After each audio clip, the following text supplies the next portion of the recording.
नमस्कार। मस्तिष्क और अध्यात्म पर श्रृंखला की पहली कड़ी में आपका स्वागत है। आज की चर्चा की विषय वस्तु है ईश्वर और मस्तिष्क। मैं सीधा विषय पर आना चाहता हूं और सीधे सीधे निचोड़ की बात कर रहा हूं कि ईश्वर आपके लिए ईश्वर के चाहे जो मायने हो और दिमाग का वास्तव में एक संपर्क बिंदु होता है। अगर आप एक ईईजी इलेक्ट्रोएन्सेफेलोग्राम जो आपके दिमाग की तरंगों को दिखा रहा हो, जब आप खाना खा रहे हो तो एक खास प्रकार का पैटर्न इसमें दिखेगा। यदि आप सो रहे हो, ईईजी एक अन्य प्रकार का पैटर्न दिखाएगा। यदि आप तेजी से पहाड़ पर चढ़ रहे हो तो आपको फिर एक अन्य ही प्रकार का पैटर्न नजर आएगा।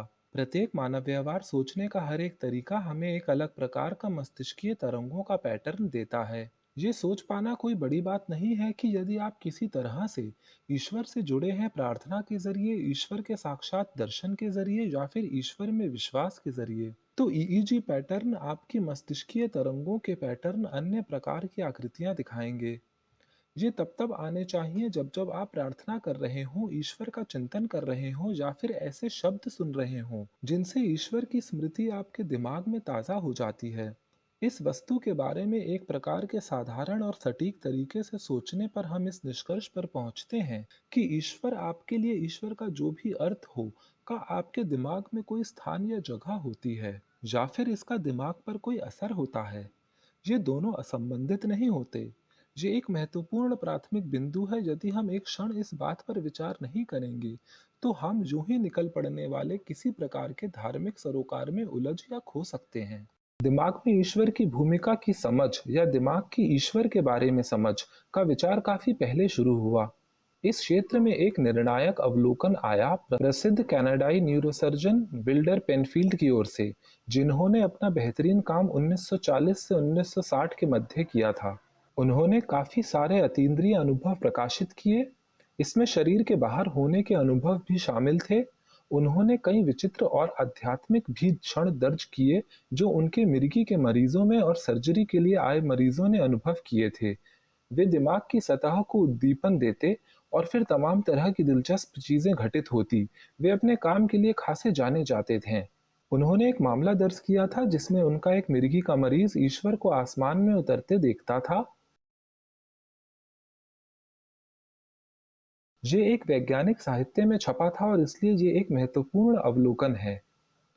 इसने इस धारणा कि मिर्गी, जो कि एक दिमागी बीमारी है, का लोगों पर कोई आध्यात्मिक और यहाँ तक कि धार्मिक प्रभाव भी हो सकता है, को मजबूती दी।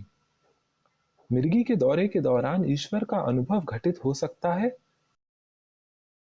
फाइडर दोस्तोवस्की ने इस बारे में अपनी पुस्तक रिपोजेस्ट में लिखा था। उसमें दौरे थे, उन दौरों में ईश्वर का स्पष्ट दिखना शामिल नहीं था, पर आनंद और तीव्र सहानुभूति का अनुभव होता था जो इतना तीव्र होता था कि दोस्तोवस्की इसे किसी और चीज को इसका श्रेय नहीं दे सकते थे।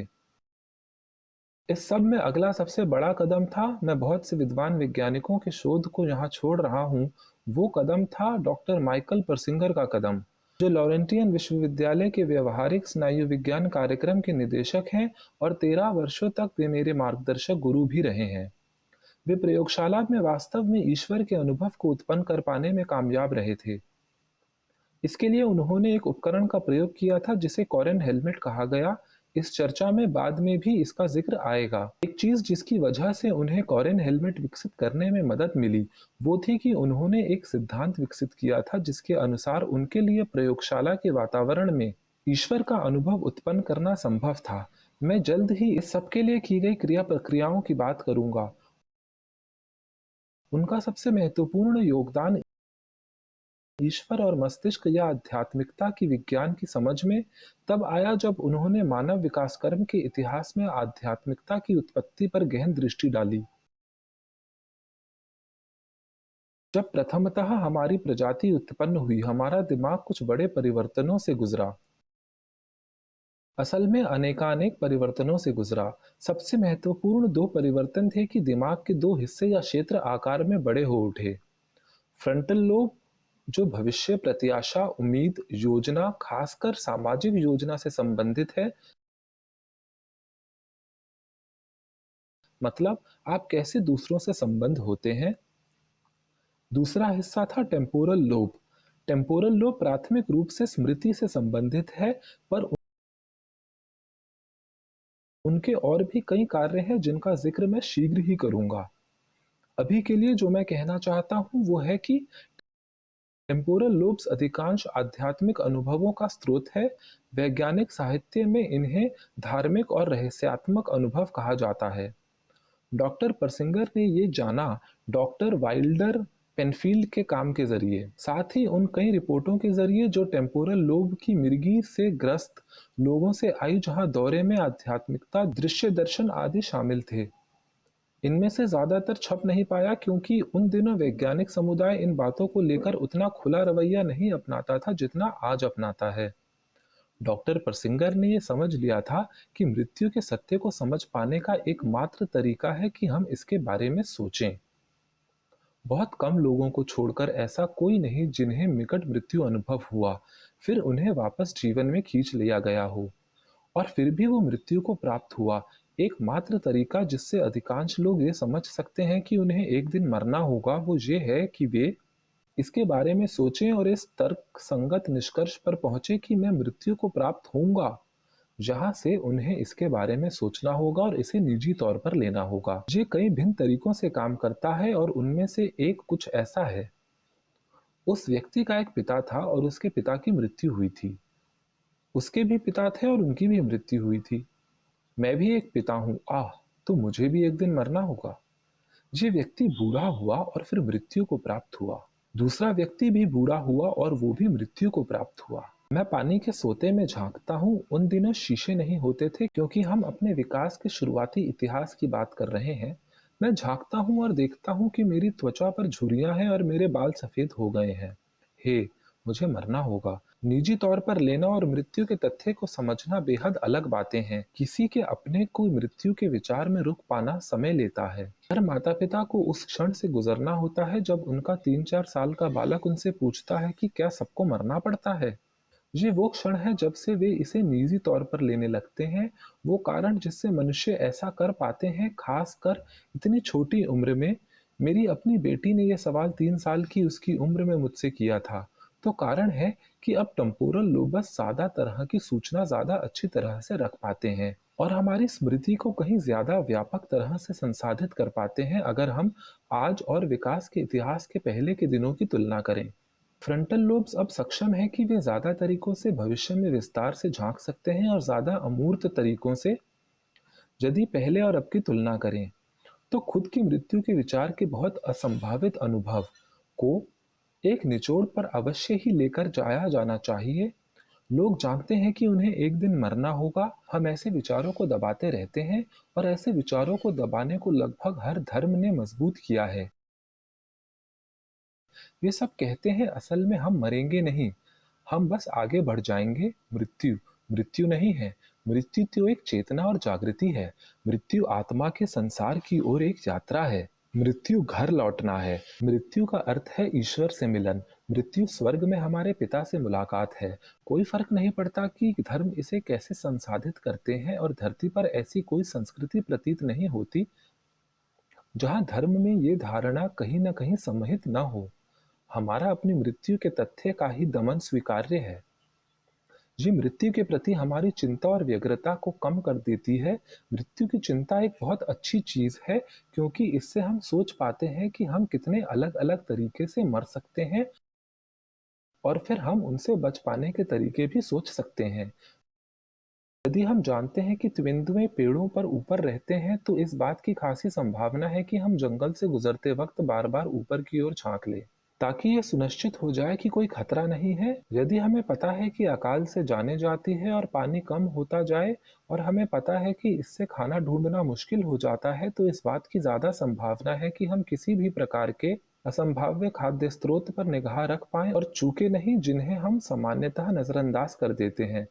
अगर खाने की पूर्ति कम हो जाए तो हमें पता होगा कि हमें कहाँ से खाने को मिल सकता है। हालांकि वो इतना स्वादिष्ट नहीं होगा पर कम से कम हमें जिंदा रखेगा। हम इसलिए मरने के तरीकों के बारे में सोचते हैं क्योंकि इससे हमें इनसे बच निकलने में मदद मिलती है। इससे हमें जिंदा रहने में मदद मिलती है, पर लगातार अपनी मृत्यु के ख्याल में रहना काफी तनावपूर्ण होता है और यातनापूर्ण हो सकता है। अगर आपको लगता है कि आप अपनी स्वयं की मृत्यु का चिंतन कर सकते हैं बिना किसी तनाव या मानसिक बेचैनी के, तो नीचे दिए गए कदम को करके देखें और देखें कि इससे कैसा महसूस होता है। ऐसा विचार कीजिए कि आपके डॉक्टर ने आपको बताया है कि आपको कैंसर है। कैसा लगता है? यदि आपको किसी भी प्रकार की कोई निजी तनाव नहीं होता कि आप मरने वाले हैं, तो शायद इसलिए कि आपने इस विचार को कि आप सच में मरने वाले नहीं हैं, आत्मसात कर लिया है, जैसा कि आपके धर्म ने आपको सिखाया है। अध्यात्म हमारे जीवन को बढ़ा देता है, मृत्यु के भय के तनाव को कम करके। साथ ही हम सतत रूप से मृत्यु के सत्य और वास्तविकता को भी स्वीकार कर पाते हैं और उससे बचने के उपाय भी करते हैं। ये बड़ी जटिल सी व्यवस्था है सभी के लिए, सभी तरह के मनोमस्तिष्क के लिए। मानव विकास कर्म ने हमें ये छूट मुहैया कराई है कि हम जिंदा रहें और मृत्यु के भय के बारे में चिंतित भी ना हो, और इसकी वजह से जीवन काफी कुछ सरल हो जाता है और जीवन को बढ़ा भी देता है, जो शायद इसके अभाव में संभव न हो पाता। डॉक्टर परसिंगर ने निष्कर्ष दिया था कि हम इस तरह बने हैं कि हम अपनी मृत्यु के भय को नकारते हैं, और ये स्वस्थ है ईश्वर का अनुभव, ईश्वर का साक्षात्कार, जिसे हिंदुत्व में दर्शन कहा जाता है और जिसे ईसाई यूनियो मिस्किटो कहते हैं, एक पर्याप्त रूप से वास्तविक अनुभव है, और ये सच में कुछ लोगों के जीवन में घटित होता है। हम स्वीकार करते हैं कि वे लोग जो कहते हैं कि वे ईश्वर से साक्षात मिले हैं, असत्य नहीं कह रहे। ऐसे लोग वो रिपोर्ट या सूचना दे रहे होते हैं जिन्हें वैज्ञानिक किंवदंतीय रिपोर्ट के रूप में स्वीकार करते हैं। एक महत्वपूर्ण प्रश्न यहाँ ये है कि हमारे दिमाग ऐसे अनुभव उत्पन्न कर पाने में क्यों सक्षम है। एक जवाब है कि ईश्वर का वास्तव में अस्तित्व है, ब्रह्मांड का सृजनकर्ता जिसके साथ हम में से प्रत्येक का एक निजी ताल्लुक और रिश्ता है। हम ईश्वरीय इच्छा के जरिए उससे संपर्क साध पाते हैं। एक दूसरा संभावित जवाब जिस पर आज मैं बात करने वाला हूँ, वो है कि हमारा दिमाग हमारे लिए ये अनुभव उत्पन्न करने में सक्षम है, और इससे तुरंत एक सवाल निकलता है, क्यों? ये कल्पना करना बड़ा मुश्किल है कि हमारा दिमाग इसकी बनावट और विकास कर्म के बदलावों के कारण सृष्टि के रचयिता के साथ आमने सामने मुलाकात के लिए पहले से ही तैयार और प्रवृत्त होता है। जवाब है कि हमारे तार इसी तरह से जुड़े हैं, हम ऐसे ही बने हैं। ये प्राकृतिक रूप से मृत्यु प्रक्रिया के दौरान होता है, और इसका सबूत निकट मृत्यु अनुभवों में मिलते हैं। ये बताना मेरे लिए महत्वपूर्ण है कि मैं निकट मृत्यु अनुभवों को दिमागी झोल या गड़बड़ी की तरह नहीं लेता। मेरा मानना है कि निकट मृत्यु अनुभव वास्तव में मृत्यु प्रक्रिया को दर्शाते हैं, जैसे कि इसे मनुष्य अनुभव करते हैं। जब लोग हमें उनके निकट मृत्यु अनुभवों के बारे में बतला रहे होते हैं या जब हम इनके बारे में किताबों में पढ़ते हैं, तो ये सब असल में मृत्यु के दौरान घटित होने वाले कई संभावित अनुभवों के वृहद विस्तार को परिलक्षित कर रहे होते हैं। ईश्वर का अनुभव मृत्यु अनुभवों में किसी भी और संदर्भ के मुकाबले संभवतः ज्यादा आम है। सैकड़ों हजारों साधु और साध्वियों ने ईश्वर से मिलने को प्रार्थना की होगी, पर उनकी प्रार्थनाएं चाहे कोई कारण हो अनुत्तरित रही। सैकड़ों हजारों लोग मरते हैं और फिर जीवन को प्राप्त होते हैं और बतलाते हैं कि उनकी ईश्वर से मुलाकात हुई, जबकि उन्होंने इसके लिए कभी कोई प्रार्थना भी नहीं की थी। मेरा मानना है कि वो प्रक्रिया जो ज्यादा भरोसेमंद तरीके से ईश्वर का सीधा अनुभव उत्पन्न करती है, वो इसके सबूत ढूंढने के लिए धार्मिक परंपराओं से कहीं ज्यादा अच्छी जगह है। हमें स्क्रीन पर अभी कॉरेन हेलमेट की तस्वीर नजर आ रही है। इसे ईश हेलमेट भी कहा जाता है। ये वो उपकरण है जिसका इस्तेमाल ईश्वर का अनुभव उत्पन्न करने में किया गया था।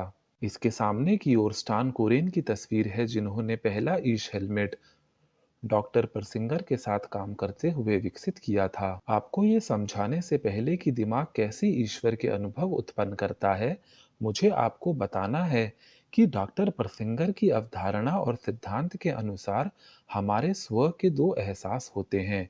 दिमाग के दोनों ओर के लिए एक एक।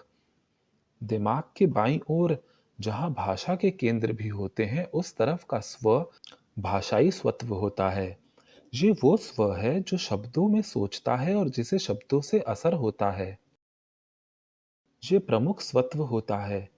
यही वो स्वत्व है जिसके जरिए हम अपने जागते हुए समय के अधिकांश में जाने जाते हैं, जिसे वैज्ञानिक चेतना की सामान्य अवस्था कहते हैं। दिमाग के दाहिने ओर का स्व काफी शांत स्वत्व होता है। दिमाग के दाईं ओर भाषा के केंद्र भी नहीं होते। इसका अर्थ है कि हमारे लिए सामान्य चेतना में होने हेतु, जहाँ दूसरे से संबंध होने हेतु हमारी भाषाई कुशलता उपलब्ध है। हम एक भाषाई प्रजाति होते हैं। हम लगातार शब्दों का इस्तेमाल करते हैं और हमारे दिमाग में आंतरिक संवादों का सिलसिला लगातार चलता रहता है। हम सामाजिक प्रजाति भी हैं और दूसरे से शब्दों के जरिए जुड़ते हैं। ये संबंधता या जुड़ने का उच्चतम तरीका चाहे न हो, पर यह सबसे आम तरीका है।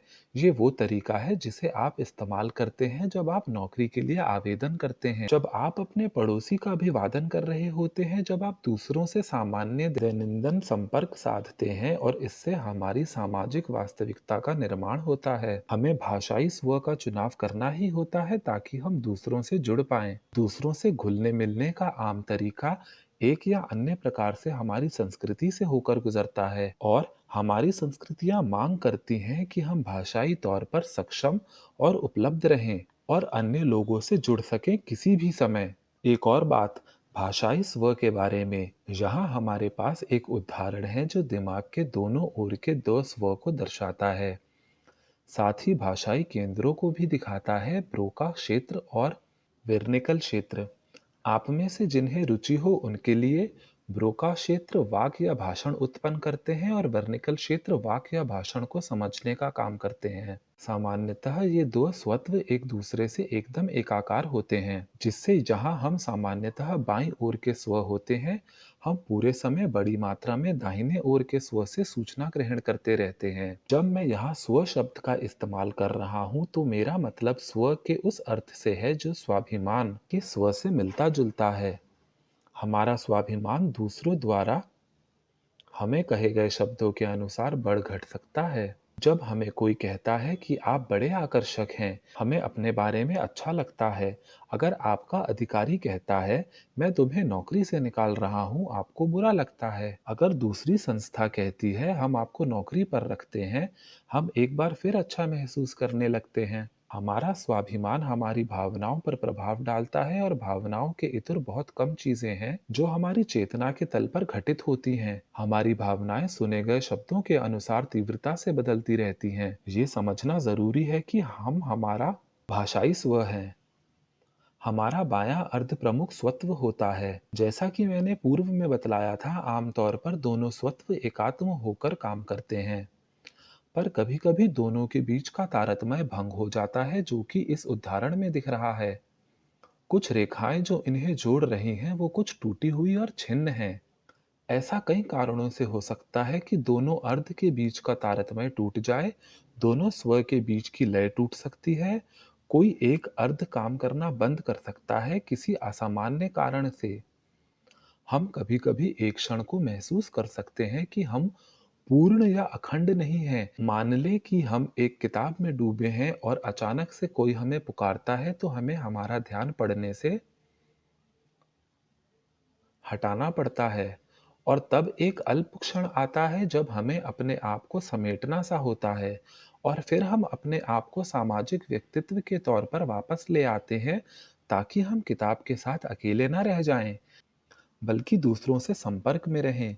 संबंध स्थापित करना पूर्णतः स्वचालित नहीं होता, और कई बार हमें इसके लिए प्रयास करना पड़ता है। यदि आप पर्याप्त सूक्ष्मता से जांचें, तो आप महसूस कर सकते हैं कि आपका स्वत्व कुछ छिन्न होता है। पर जब ये दो वास्तव में बिखर जाते हैं या अपना जुड़ाव और तारतम्य ज्यादा ही खो देते हैं, तो हालांकि दोनों ही काम कर रहे होते हैं, पर उनमें से कोई एक उपलब्ध नहीं रहता। ये दूसरे से अपना संवाद तोड़ चुके होते हैं।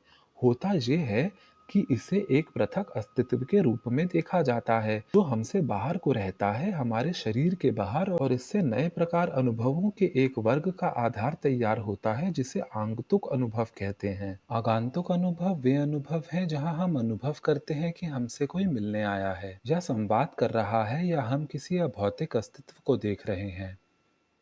अपने सबसे मृदु रूप में इसे आभासी मौजूदगी कहा जाता है। इसका संबंध एक आम अनुभव से है। ये सबको नहीं होता, पर अधिकांश लोगों को ये कुछ एक बार हुआ होता है। ये वो एहसास है जब आप महसूस करते हैं कि आपके पीछे कोई खड़ा है, पर जब आप पलटते हैं तो वहां कोई नहीं होता। वो क्षण जब आप उस मौजूदगी का अनुभव कर रहे होते हैं, तो जो आप असल में महसूस कर रहे होते हैं वो है कि आपका गौण स्वत्व आपके प्रधान स्वत्व के सामने प्रकट हो रहा होता है। उस क्षण में आप असल में एक प्रकार की अस्तित्व बोध की अवस्था में होते हैं। दो अस्तित्व एक साथ। इन आगंतुक अनुभव में से सबसे तीव्र होता है ईश्वर का अनुभव, और इससे हम वापस ईश हेलमेट पर लौटते हैं। कोरेन हेलमेट जिस तरह से ये काम करता है वो है कि ये चुंबकीय क्षेत्रों जिनमें द्वितीय सिग्नल मिश्रित होते हैं को प्रेषित करता है। ये सिग्नल या तो दिमाग से प्राप्त किए गए होते हैं या दिमाग पर प्रभाव डालने में सक्षम होते हैं। ये आगंतुक अनुभव की जैसी प्रणाली पर ही काम करता है। ये दिमाग के दोनों हिस्सों को पृथक करता है, उन्हें एक दूसरे से स्वतंत्र काम करने पर प्रेरित या मजबूर करता है। इसमें मस्तिष्क से प्राप्त विद्युतीय सिग्नल जैसे सिग्नल काम में लिए जाते हैं, या फिर ऐसे सिग्नल जिनके बारे में मालूम है कि उनके प्रति दिमाग प्रतिक्रिया देगा। इन सिग्नल के बारे में मैं शीघ्र ही और जानकारी दूंगा। इन सिग्नल में से एक अमिगडाला से प्राप्त किया गया है। ये टेम्पोरल लोब के भीतर की एक संरचना है। ये बहुत सक्रिय संरचना है, ऐसी कि यह पूर्ण रूप से कभी काम करना बंद नहीं करती। अमिगडाला दिमाग के किसी भी और हिस्से के मुकाबले ज्यादा रक्त का इस्तेमाल करता है। इसका सक्रिय होने का बिंदु भी दिमाग के किसी भी अन्य हिस्से की तुलना में कम होता है। अमिगडाला से दिमाग के किसी भी अन्य हिस्से के मुकाबले कम विद्युतीय सिग्नल की मात्रा पर ही प्रतिक्रिया मिल जाती है।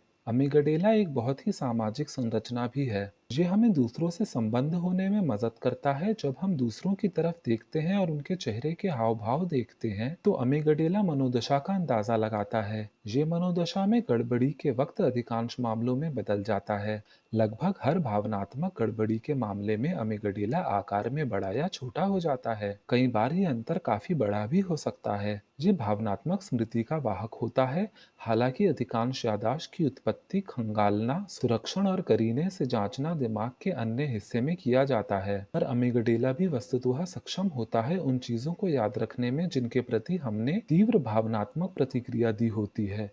ये भावनात्मक स्मृतियां कहलाती हैं। अमिगडाला विशेषज्ञ संरचना है। लॉरेंटियन विश्वविद्यालय में डॉक्टर परसिंगर के मातहत और उनके मार्गदर्शक की गई एक संरचना के मुताबिक दाहिने ओर ये भय उत्पन्न करता है। ये इतना तीव्र भय की अवस्था उत्पन्न कर सकता है कि व्यक्ति ऐसा अनुभव करे कि जैसा कायनात आने वाली हो। दाहिने ओर का अमिगडाला धनात्मक भावनाओं के लिए अधिक विशेषज्ञ है। चीजें जैसे खुशी, प्रसन्नता और यहाँ तक कि आनंद की अनुभूति जिसे हम धार्मिक आनंदातिरेक से जोड़ते हैं। 1 मिनट में हम कोरेन हेलमेट की कार्यविधि पर बात करेंगे, पर अभी मैं कुछ ऐसे अनुभव के बारे में बात करता हूँ जिन्हें कोरेन हेलमेट उत्पन्न कर पाया। ईश्वर से साक्षात के अलावा शरीर से बाहर होने का अनुभव, अनंत अंधेरे आकाश का दृश्य, एक आंतरिक त्रिविम आयाम जिसे शून्य नाम दिया गया है, जो निकट मृत्यु अनुभवों में भी घटित होता है। फरिश्तों के समूह भी दिखते हैं और भी कई अनुभव होते हैं। यहाँ हमारे पास 3 तस्वीरें हैं। इनमें से एक है जिसमें स्टान कोरेन अपने उपकरण को पहने हुए हैं। एक है जिसमें पीले रंग का कोरेन हेलमेट दिख रहा है जो कि कई प्रयोगों में इस्तेमाल किया गया था। और दाहिने ओर बाजार में उपलब्ध यंत्र है जिसके बारे में आप www.spiritualbrain.com पर पढ़ सकते हैं। इसका नाम है शक्ति, जो कि एक हिंदू शब्द है जिसका अर्थ होता है ऊर्जा। ये माँ पार्वती का भी एक नाम है। कई लोगों को फरिश्ते दिखाई देते हैं, राक्षस दिखाई देते हैं, आनंद के क्षण उत्पन्न होते हैं, प्रकाश दिखाई देता है, छोटी छोटी बहती रोशनी दिखाई देती है और शक्तिशाली विद्युतीय सिहरन पूरे शरीर में महसूस होती है। ईश हेलमेट ईश्वर का अनुभव उत्पन्न नहीं करता। ये अनेक परिवर्तित अवस्थाएं उत्पन्न करता है और ईश्वर का साक्षात इनमें से एक है। इस या किसी अन्य तकनीक का इस्तेमाल करने के लिए जिससे कि इतने प्रभावी परिणाम मिले, आपको बेहद सटीक प्रायोगिक वातावरण की जरूरत होगी। सबसे ज्यादा खामोशी की, जितना शांत उतना बेहतर। यहाँ हम डॉक्टर परिसंगर को ध्वनिरुद्ध कमरे में जाते हुए देख रहे हैं। ये एक बेहद ध्वनि रहित कमरा है। साथ ही तस्वीर में एक कंप्यूटर दिख रहा है जिस पर कॉम्प्लेक्स नाम का प्रोग्राम चल रहा है जिसे स्टान कोरेन ने लिखा था, जो कि कंप्यूटर से सिग्नल उत्पन्न करता है। बाजार में उपलब्ध शक्ति यंत्र सामान्य कंप्यूटर साउंड कार्ड पर काम करता है। कोरेन हेलमेट में चुंबकीय कुंडलियां टेम्पोरल लोब्स पर स्थित होती हैं। व्यवस्था ऐसी नहीं होती, पर ऊपर से देखने पर तस्वीर अरीब-गरीब बतलाती है कि ये चुंबकीय कुंडलियां कहाँ अवस्थित हैं। टेम्पोरल लोब्स के ऊपर, यानी ठीक कान के ऊपर या कान के 2 इंच ऊपर। और जैसा कि मैंने पहले बतलाया था, टेम्पोरल लोब्स अधिकांश धार्मिक और रहस्यात्मक अनुभवों का स्रोत होते हैं। कम से कम मस्तिष्कीय उद्दीपन के सबूत तो यही बतलाते हैं, और इस प्रकार के सबूत बढ़ रहे हैं तेजी से। तथ्य है कि इस प्रकार की तकनीक का प्रयोग कर आध्यात्मिक अनुभव उत्पन्न कराने वाली कई प्रयोगशालाएं अस्तित्व में हैं, और यहाँ हम केवल सबसे सफल प्रयोगों पर बात करेंगे। प्रथम चरण में एक सिग्नल केवल दिमाग के दाहिने ओर दिया जाता है। प्रयोग किया गया सिग्नल चर्प सिग्नल कहलाता है। चर्प सिग्नल वो सिग्नल है जो धीरे धीरे तीव्रता में कम पड़ता जाता है। चर्प सिग्नल की शुरुआत मध्यम ग से कई स्पतक ऊपर हो सकती है, और एक चौथाई सेकंड में आप इसे मध्यम ग से कई स्पतक नीचे ले जा सकते हैं। इसकी पिच लगातार तेजी से गिरती रहती है। सिग्नल आधे घंटे तक बार बार चलाया जाता है।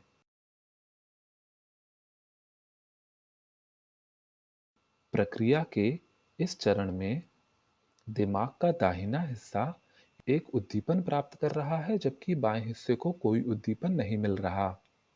इससे दोनों हिस्से अलग तरीके से काम कर पाएं, इसका आधार तैयार होता है, यानी कि उनके बीच का सामान्य संवाद कुछ बिगड़ जाए। जैसा कि मैंने पहले बताया था, ये किसी भी प्रकार के आगंतुक अनुभव की पहली शर्त है। चाहे ये मौजूदगी का एहसास हो या ईश्वर के साक्षात की बात हो। इस प्रक्रिया का दूसरा चरण, जिसे आप कुछ सरल उदाहरण से देख सकते हैं, ये बताता है कि अब दूसरा सिग्नल दिमाग की दूसरी तरफ प्रेषित आरोपित किया जा रहा है, यानी पूरे दिमाग को इनसे पूर्व दिया गया है। ये सिग्नल अमेगडाला से प्राप्त किया गया है। एक ईईजी सिग्नल दिमाग के भीतर से प्राप्त किया गया, जो दर्शाता है कि अमेगडाला काम कर रहा है। उसे लिया गया और चुंबकीय सिग्नल में तब्दील कर दिया गया, ताकि चुंबकीय सिग्नल समान पैटर्न में बढ़े घटे, पर विद्युतीय गतिविधि मिली वोल्टेज, क्योंकि हम यहाँ बहुत कम विद्युत की बात कर रहे हैं, समान पैटर्न में बदलती है। मिली वोल्टेज में समान पैटर्न के अनुसार उतार चढ़ाव अब विद्युत सिग्नलों को चुंबकीय सिग्नल की तरह प्रेषित किया जाता है, विद्युतीय चुंबकीय उत्सर्जन की तरह नहीं। घटते बढ़ते चुंबकीय क्षेत्र उत्पन्न करने के लिए साधारण विद्युतीय चुंबकों का प्रयोग किया गया है। विद्युतीय चुंबकीय आवृत्तियां एक अलग चीज होती हैं। ये सिग्नल बेहद कम आवृत्ति के होते हैं, उच्च ईएमएफ के नहीं। और माइक्रोवेव जिस प्रकार की विद्युतीय चुंबकीय सिग्नल उत्पन्न करता है, उस प्रकार के भी नहीं। ये बिल्कुल अलग प्रकार की चीज है। ये अध्ययन में सुरक्षा बरतने की बात है। ये तकनीक ऐसी नहीं है कि जिसमें आपके सर पर माइक्रोवेव रखा हो। ये संगीत सुनने के लिए इस्तेमाल किए जाने वाले हेडफोन जैसा है। हेडफोन चुंबकीय क्षेत्र उत्पन्न करते हैं जो संगीत के साथ साथ चढ़ते और उतरते हैं, और वास्तव में प्रयोगशाला में इस्तेमाल किए गए सिग्नल जितने ही तीव्र भी होते हैं, किंतु प्रयोगशाला के सिग्नल का एक विशिष्ट पैटर्न होता है। संगीत सुनाने वाले हेडफोन्स इस तरह के पैटर्न उत्पन्न नहीं करते। इनके पैटर्न संगीत पर आधारित होते हैं। इस प्रक्रिया के द्वितीय चरण में ये होता है कि बाईं ओर का अमीगडाला, जो कि शांत होता गया जैसे जैसे दाहिने ओर वाला सक्रिय होता गया। अब इस बाएं वाले को सूचना दी गई, जिससे ये सक्रिय हो उठता है, और इसको संतुलित करने हेतु दाहिने ओर का अमीगडाला काफी शांत हो जाता है। तो अब इससे बायां अमीगडाला, जो कि आनंद, खुशी इत्यादि में विशेषज्ञ होता है, अचानक से सक्रिय हो सकता है, और परिणामतः एक धनात्मक अनुभव के साथ आगंतुक अनुभव उत्पन्न होता है। यदि व्यक्ति इस प्रकार के उद्दीपनों के प्रति पर्याप्त रूप से संवेदनशील है, यदि उनके अमीगडाला अधिकांश लोगों से ज्यादा संवेदनशील है, सभी लोगों में सभी दिमागी हिस्से बराबर रूप से संवेदनशील नहीं होते। इससे काफी हद तक व्यक्तित्वों के अंतर को समझाया जा सकता है। तो व्यक्ति वास्तव में इन अनुभवों को परत दर परत ईश्वरीय अनुभव में तब्दील होते महसूस कर सकता है। अब मैं डॉक्टर परसिंगर द्वारा भेजे गए एक ईमेल पर आए वर्णन को आपको सुनाता हूँ। मैंने उन्हें एक ईमेल भेजा था जिसमें मैंने पूछा था कि कितने प्रतिशत लोगों ने उनकी प्रयोगशाला में ईश्वर का अनुभव किया था। वो कारण जिससे मैं इस चर्चा में इसकी बात कर रहा हूँ वो ये है कि जो तकनीक इसमें इस्तेमाल की गई थी वो थी कोरेन हेलमेट। ईश हेलमेट नाम एक पत्रकार ने इसे दिया था। आप समझ सकते हैं कि लेखक मुंह पे चढ़ने वाला और फैंसी नाम और शीर्षक देना पसंद करते हैं। ये पूछने पर कि कितने प्रतिशत लोगों ने ईश्वर का अनुभव किया था, डॉक्टर परसिंगर ने जवाब दिया, अब तक लगभग 20 लोगों ने बताया कि उन्हें ध्वनि रहित कमरे में जहां ये प्रयोग चल रहा था, जीसस की मौजूदगी का एहसास या दर्शन हुए। इन लोगों में से अधिकांश ने जीसस और ईश्वर का नाम एक दूसरे के लिए प्रयोग किया था। इनमें से अधिकांश लोग अधिक व्यय के थे, 30 या अधिक के, और धर्म अधिकांश रोमन कैथोलिक। एक 35 वर्षीय आदमी ने, जो कि अनीश्वरवादी था पर जिसका बचपन रोमन कैथोलिक माहौल में गुजरा था, उसने साफ साफ एक रूपाकृति देखी जिसमें जीसस के कंधे और सिर दिखाई दे रहे थे। वो इस अनुभव से काफी आह्लादित था। मैंने उसके व्यवहार में परिवर्तन के बारे में आगे जानकारी नहीं ली। ये सब रिपोर्ट है। एक अतीन्द्रिय ज्ञानी जिन्हें जीसस का अनुभव हुआ था के मामले में हमने पाया कि एक अन्य पैटर्न का प्रयोग करने पर, जिसे एक अन्य दिमागी हिस्से से प्राप्त किया गया था, हिप्पोकैम्पस, जिसके बारे में मैं जल्द ही बात करूंगा, दाएं अर्ध पर इन प्रयोगों के विपरीत, बिना उसकी जानकारी के तो सिग्नल के चालू रहते हुए परिणाम आया कि 10 से 20 सेकंड तक और उसके बाद 10 से 20 सेकंड तक उनकी अतीन्द्रिय क्षमता बढ़ गई थी और उनकी सटीकता भी बढ़ गई थी। चलिए स्नायु प्रभावों पर एक बार फिर दृष्टि डालते हैं। ईश्वर के साक्षात की प्रक्रिया में दिमाग में प्रभाव। ये उदाहरण में दिखाए गए अनुसार दाहिने अमिगडाला में गतिविधि से शुरू होते हैं। दाहिने अमिगडाला में सक्रियता आतंक और नैराश्य जैसे अनुभव पैदा कर सकती है। इन प्रयोगों के प्रथम चरण में ऐसा होता है कि कई लोग डर महसूस करते हैं। इतना तीव्र नहीं जितना तब होता जब दायां अमिगडाला पूर्ण सक्रिय होता और आसपास सब बंद होता, पर फिर भी अतीव व्यग्रता या आशंका की अवस्था संभाव्य है। ये सत्र का प्रथम चरण है। दूसरे में क्रियाशीलता बैंगनी गोल संरचना को स्थानांतरित कर दी गई है और इससे आपको आनंद, कई बार प्रकाश और कई बार ईश्वर का अनुभव होता है। इस पर एक क्षण के लिए चर्चा उचित होगी, खासकर प्रकाश के अनुभव पर। आप विश्व में कहीं भी जाएं, ईश्वर प्रकाश से बना है। पश्चिम में ईश्वर प्रकाशवान है, उसके चारों ओर ओज और तेज है, उनसे प्रकाश निकलता है, वो प्रकाशमय है। प्रकाशमय का अर्थ है प्रकाश से घिरा हुआ। बाएं अमिगडाला अचानक सक्रिय हो उठना ईश्वर का अनुभव उत्पन्न करता है। ऐसा लगभग 1% के साथ होता है। जब डॉक्टर परसिंगर ने बताया कि 20 के करीब लोगों ने ईश्वर का अनुभव किया, मुझे उनसे पूर्व में उनके साथ हुए वार्तालाप के कारण मालूम था कि लगभग 2000 लोगों ने इस प्रक्रिया का अनुभव लिया था। इसके विपरीत अब 80% लोगों ने किसी न किसी प्रकार की उपस्थिति को महसूस किया था। ईश्वर नहीं, उतना तीव्र नहीं, पर मित्रतापूर्ण आत्मा से लेकर किसी की मौजूदगी का एहसास। जब वे देखने के लिए मुड़ते तो वहां कोई नहीं होता, ये एक व्यर्थ चेष्टा ही होती थी, क्योंकि जब वे ऐसा करते तब उनकी आंखों पर पट्टी बंधी होती थी। इस तकनीक का प्रयोग कर आगंतुक अनुभव की पूरी श्रेणी, ईश्वर, आभासी उपस्थिति, फरिश्ते, राक्षस भी उत्पन्न किए गए। एक मामला डॉक्टर परसिंगर का छपा था जिसमें उनके एक साथी को लगातार एक भूत का अनुभव होता था। डॉक्टर परसिंगर उसे चैम्बर में लेकर गए, उन्हें हेलमेट पहनाया, कॉम्प्लेक्स चालू किया, स्टैनले कोरेन का लिखा सॉफ्टवेयर, और वो व्यक्ति चेतना की उस अवस्था में पहुंच गया जहां उसने प्रयोगशाला में उस भूत को पुनः अनुभव किया। ये कोई अच्छा अनुभव नहीं था, पर इससे उसे ये एहसास हो गया कि कोई दानव उसका पीछा नहीं कर रहा, उन्हें कोई ईश्वरीय श्राप नहीं है, वे तो असल में उनके स्वयं के दिमाग से उत्पन्न एक प्रक्षेपण का अनुभव कर रहे थे। इससे उनके लिए इस बुधवा अनुभव के साथ जीना काफी आसान हो गया। ईश्वर के बारे में बात करने में एक बात मैं कहना चाहता हूँ, क्योंकि कुछ लोग जो इसे देख रहे होंगे, उनका एक बहुत गहरा और आत्मिक धार्मिक विश्वास ईश्वर में होगा।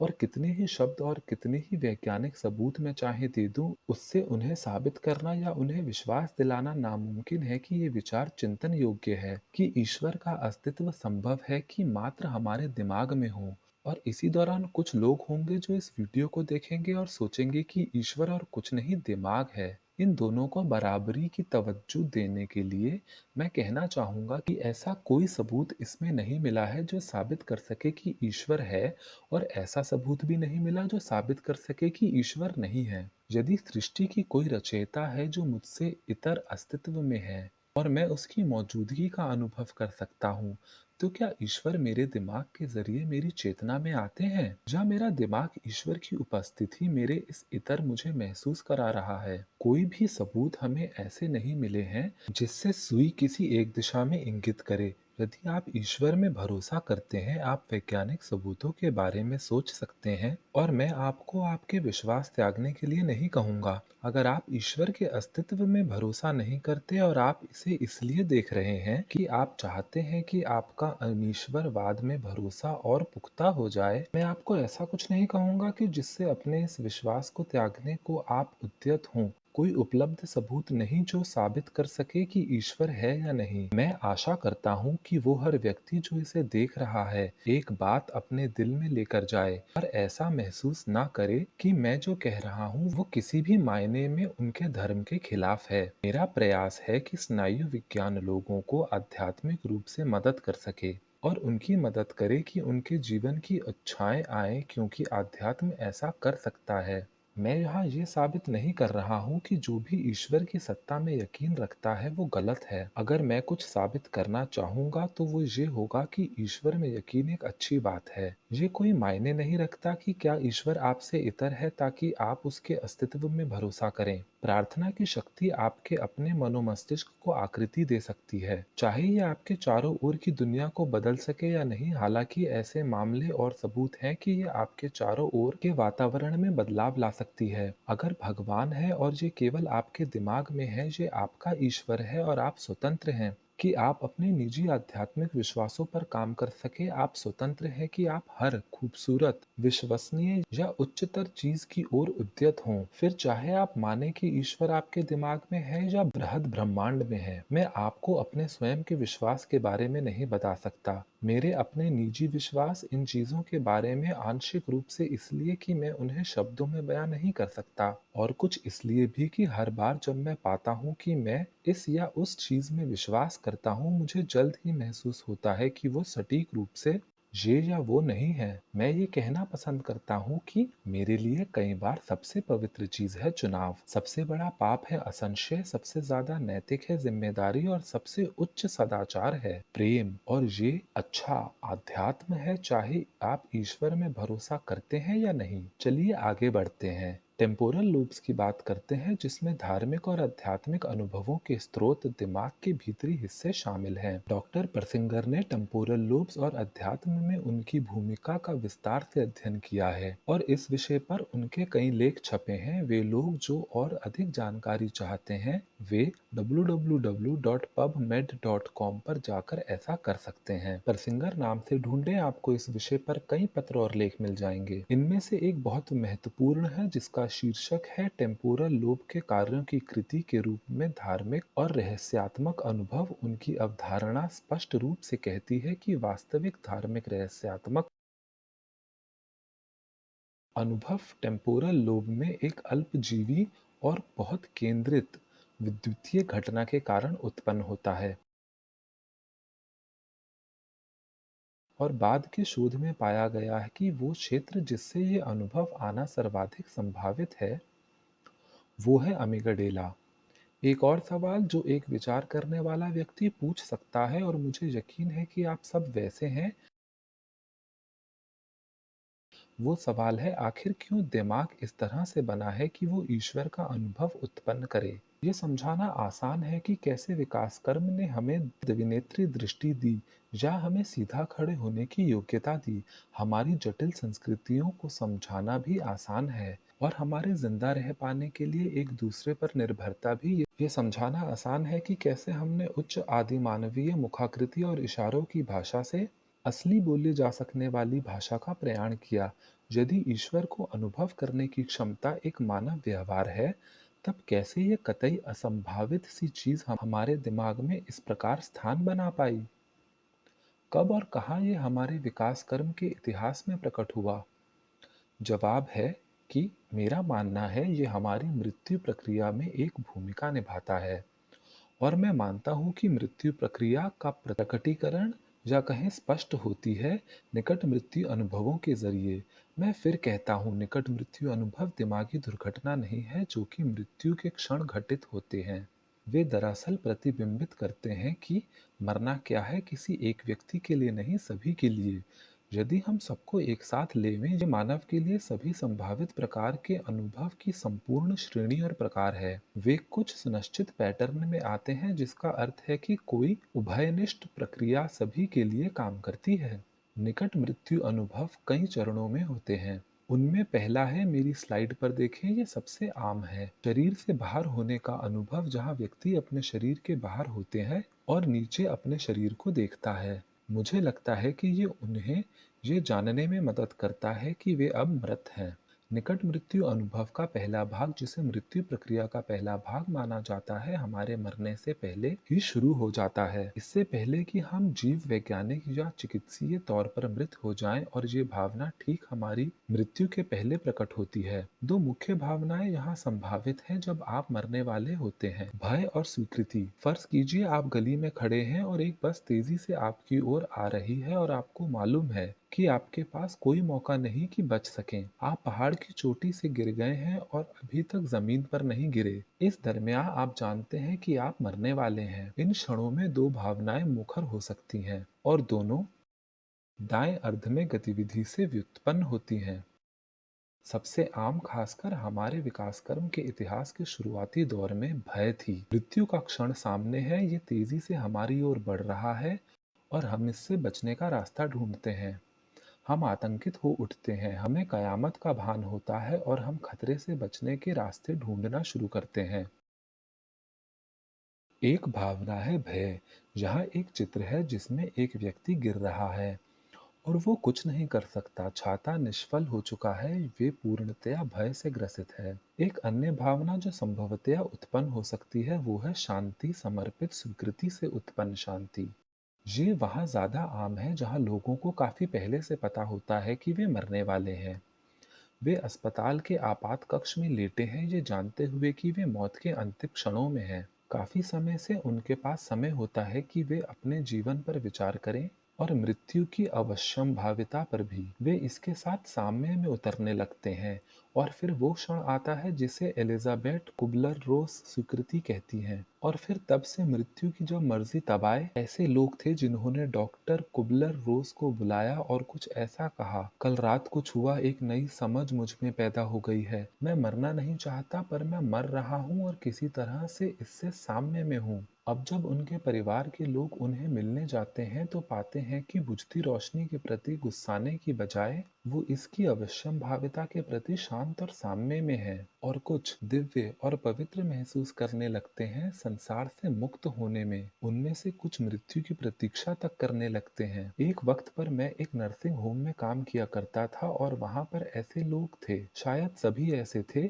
जो अपनी मृत्यु के बेहद नजदीक थे। उनका नर्सिंग होम में आना उनके जीवन का अंतिम परिवर्तन का अनुभव था। वहां एक वृद्ध था जो हर 5 मिनट में अपने बिस्तर से उछल पड़ता था, क्योंकि वो बेहद भय की अवस्था में था और एकदम चुप रहता था। प्रशांति और स्वीकृति दाएं अर्ध से उत्पन्न होते हैं। खालिस भय भी दाएं अर्ध का विषय है, पर ये दिमाग के अलग अलग हिस्सों से पैदा होते हैं। आतंक और भय अमेगडेला से और शांति एवं स्वीकृति दाएं हिप्पोकैम्पस से उत्पन्न होते हैं। नर्सिंग होम का ये मरीज बहुधा शब्दहीन होता था और ऐसी चीजें बोलता था जो उसके दिमाग में यूं ही चली आती थी, पता नहीं कहाँ से, पर शब्द होते थे: माँ, माँ मुझे बिस्तर पर सुला दो मुझे माँ। मैं रखरखाव में काम करता था उन दिनों। मैं मैं जतन से उन्हें बाँह से पकड़कर बिस्तर तक ले जाता था। वो बिस्तर पर लेटते और कहते, धन्यवाद माँ। मेरा विश्वास है कि तीव्र मृत्यु भय उन्हें घेरे रहता था। एक और मरीज था वहाँ, एक वृद्ध स्त्री। वो सारा दिन एक कमरे में अपनी व्हीलचेयर पर बैठी रहती, हाथ बांधे, और उनके चेहरे पर गजब की निर्मल शांति होती। मैं स्वयं आध्यात्मिक रूप से थोड़ा बहुत संवेदनशील हूँ, और मैंने पाया कि मेरा मिजाज कुछ बदल जाता जब मैं उनके कमरे में जाता। हर कमरे का फर्श हर रोज साफ करना मेरा काम था। मैंने पाया कि मुझे घड़ी को रुकना पड़ता, श्वास भीतर खींचनी पड़ती उनके कमरे के भीतर घुसने से पहले। इसलिए नहीं कि मैं उनके कमरे की शांति नहीं भंग करना चाहता था, बल्कि इसलिए कि मुझे इस प्रकार की मानसिक तैयारी करनी होती थी घुसने से पहले। एक दिन मैंने उनसे पूछा, मालूम है मैं आपके कमरे में कई बार आया हूँ, और आप हमेशा एक ही जगह पर होती हैं, एक ही मुद्रा में बैठे हुए। आपको बुरा तो नहीं लगेगा अगर मैं पूछूं कि आप क्या महसूस कर रही हैं? उनके चेहरे पर एक मुस्कान तैर गई, और उन्होंने कहा, ठहराव, शांति। मैंने कहा, हर वक्त? उन्होंने कहा, हाँ। कई बार मुझे ऐसा खाना मिलता है जो मुझे पसंद नहीं, उससे मुझे कुछ बुरा लगता है, पर इसके अलावा सब शांति है। हर वक्त, हर वक्त। क्या मैं बाहर जा सकता हूँ? निकट मृत्यु अनुभवों का पहला चरण महसूस की गई भावनाओं में होता है, जब मृत्यु नजदीक आ रही होती है और दोनों दिमाग के दाहिने अर्ध में अवस्थित होते हैं। इससे हम निकट मृत्यु अनुभव के दूसरे चरण में पहुंचते हैं, जिसे अधिकांश शोधार्थी प्रथम चरण मानते हैं, जो है शरीर से बाहर होने का अनुभव। ये हर मामले में नहीं होता, और अधिकांशतः ये कुछ संस्कृतियों में मौजूद नहीं रहता। तथापि शरीर से बाहर होने के अनुभव पश्चिमी देशों में आम है। इस स्लाइड में आप एक पारंपरिक निकट मृत्यु अनुभव का चित्र देखेंगे। एक ओबीई नहीं, पर एक एओबीई, जहां ए ऑटोस्कोपिक के लिए है, जिसका अर्थ है स्वयं देखें। ऑटो मतलब स्वयं, स्कोपिक मतलब देखना।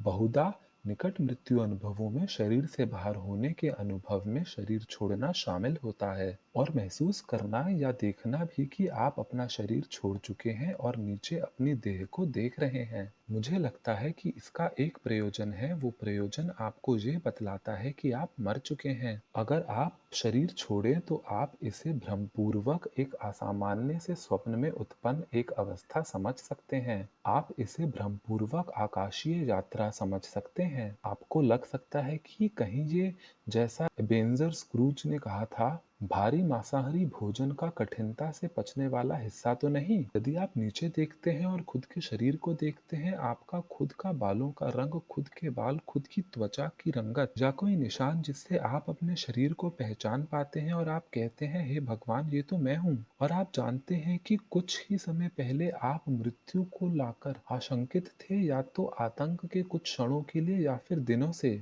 आशातीत रूप से समर्पण और स्वीकृति के भाव के साथ आप आसानी से शरीर के बाहर होने के अनुभव को मृत्यु प्रक्रिया के प्रथम चरण के रूप में पहचान सकते हैं। इस स्लाइड में बाईं वाली तस्वीर में दिमाग के कई हिस्से दिखाए गए हैं। इनमें से एक, जिसे शरीर के बाहर के अनुभव के ऊपर की तरफ दिखाया गया है, जो भूरे रंग के बिंदु से दिखाया गया है दिमाग के पीछे की तरफ। ये बिंदु एंगुलर गायरस है। 1992 में डॉक्टर ओलाफ ब्लांक नाम के एक स्वीडिश शोधार्थी और मिर्गी रोग विशेषज्ञ ने मिर्गी के एक मरीज पर, जो कि एक 34 वर्षीय महिला थी, एक शरीर से बाहर के अनुभव को उद्दीपित किया। उन्होंने एक इलेक्ट्रोड से दिमाग के उस भूरे बिंदु को छुआ। उनका नाम था मिर्गी के दौरे के शुरुआती बिंदु को खोजना। जब उन्होंने उस बिंदु को छुआ, वो महिला शरीर के बाहर चली गई। उन्होंने ऐसा 2-3 बार किया, और उन्हें हर बार वही परिणाम मिले। ये इंगित करता है कि दायां एंगुलर गायरस, ये ऐसा नाम है जो अधिकांश लोगों के मानसिक शब्दकोश में शायद ही हो, शरीर के बाहर के अनुभव का केंद्र है। कई पत्रकारों ने इसे हाथों हाथ लिया। चलिए चित्र के बाईं ओर देखते हैं। हम एकाधिक क्षेत्र देखते हैं जो भरे भरे भूरे रंग से है, और ये क्षेत्र वे इन्हें जिन्हें विल्डर पेनफील्ड ने उद्दीपित किया, और शरीर के बाहर होने के अनुभव उससे उत्पन्न हुए। और दिमाग के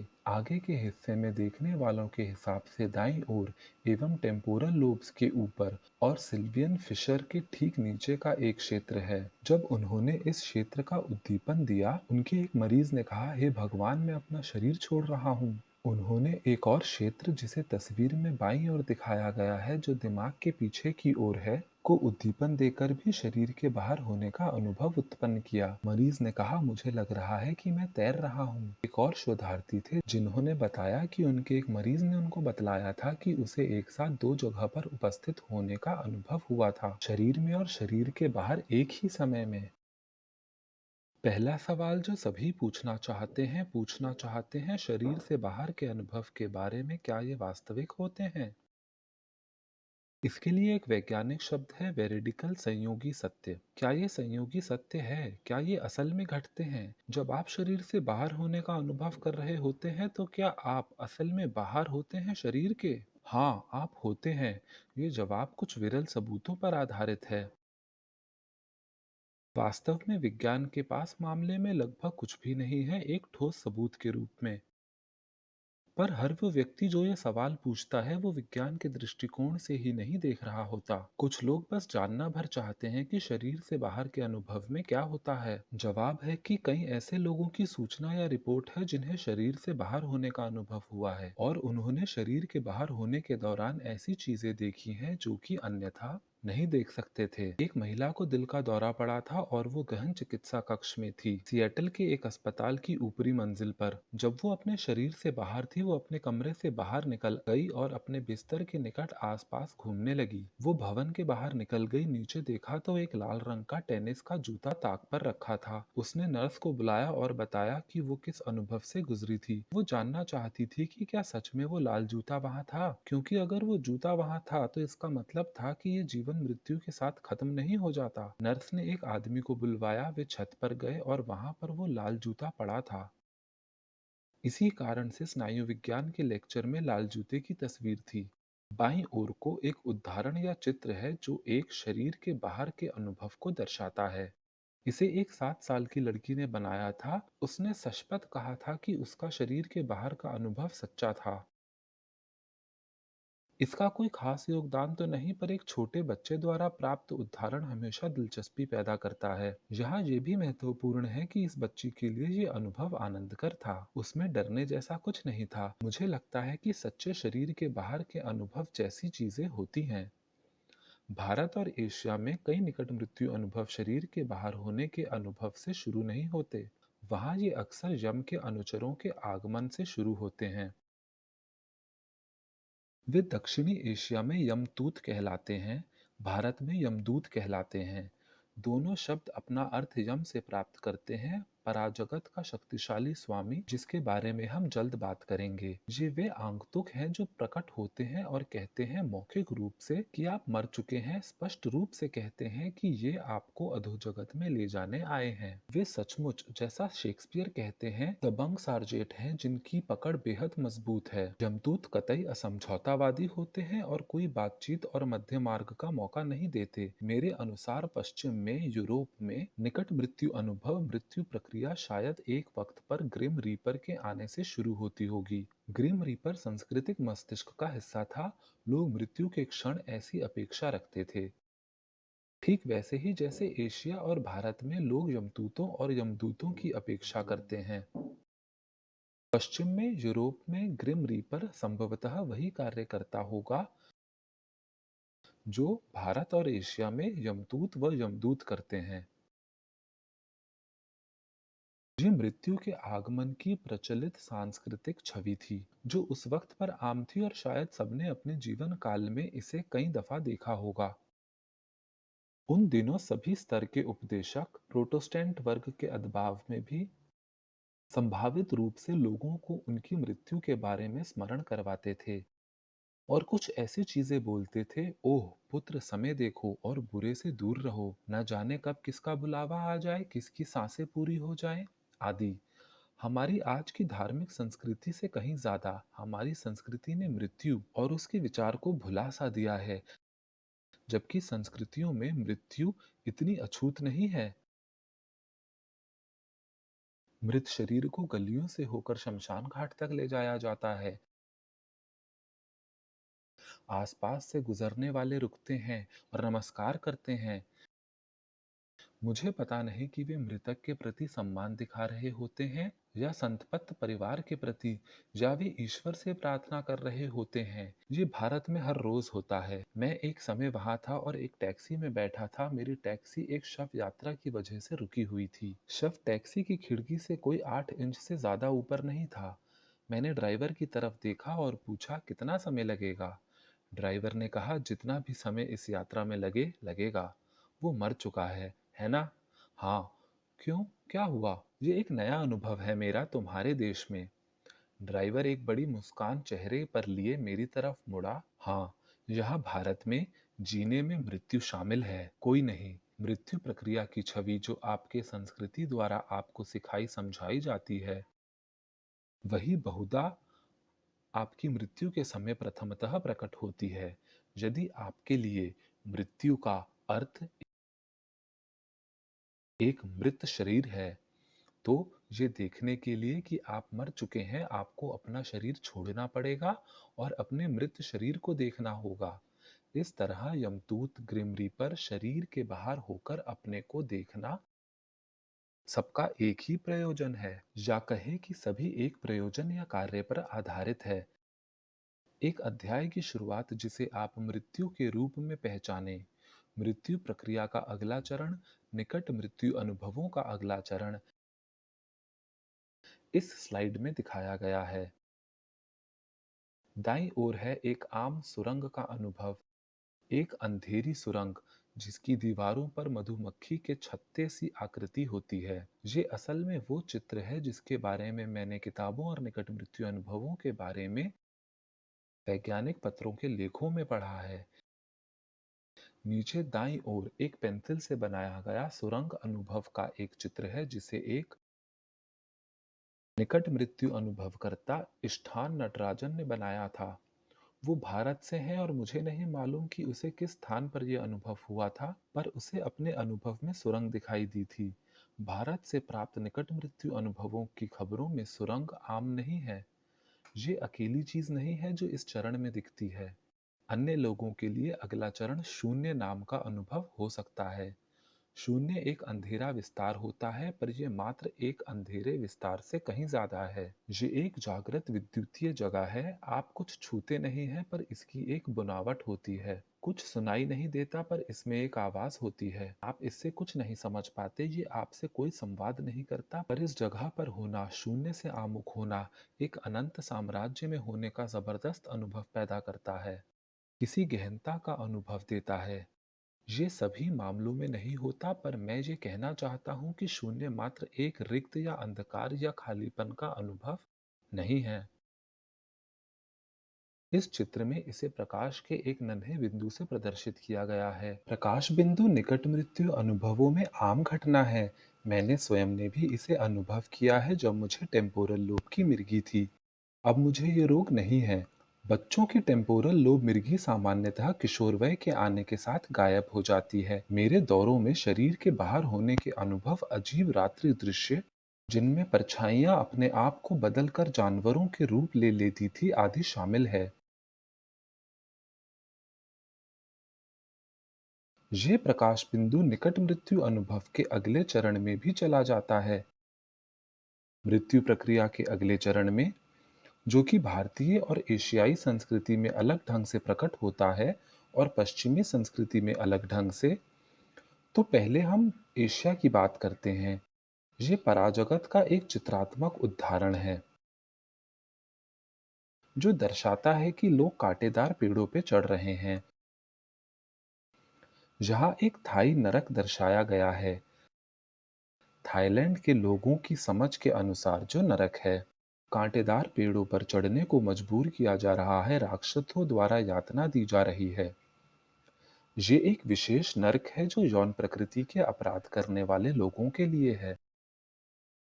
दाईं ओर आप देखेंगे जहां एक आदमी कांटेदार पेड़ पर चढ़ रहा है, यौन अपराध के लिए उसके पीछे अधोजगत का स्वामी यम है। पेड़ उसे चढ़ते रहने के लिए कह रहा है। थाईलैंड में माना जाता है कि पेड़ों में आत्माएं निवास करती हैं। मैं आपको कोई लतीफे के रूप में ये सब नहीं बता रहा हूँ, बल्कि इसलिए कि ऐसी तस्वीरें दक्षिणी पूर्वी एशिया में कितनी आम हैं। ये पोस्टर फिल्मों और यहाँ तक कि कॉमिक्स तक में दिखाई देती है। मैंने एक बार एक सुरक्षा पोस्टर देखा था दोपहिया वाहन चालकों के लिए। इसमें दो तस्वीरें थी। एक में ट्रैफिक से गुजरते हुए लहराती हुई मोटरसाइकिल दिखाई गई थी, उस पर यमदूत यात्री की रूप में बैठा था। दूसरी में मोटरसाइकिल करीने से लेन में चल रही थी और उस पर यात्री के रूप में एक फरिश्ता बैठा था। संदेश ये था कि यदि आप उल्टे सीधे तरीके से वाहन चलाओगे तो आपकी मुलाकात जल्द ही यमदूत से होगी। यदि आप सुरक्षित चलोगे, फरिश्ता आपकी रक्षा करेगा। ये वो है जो आपको मिलता है निकट मृत्यु अनुभव के तीसरे चरण में। पश्चिम में ये काफी सादा सरल है।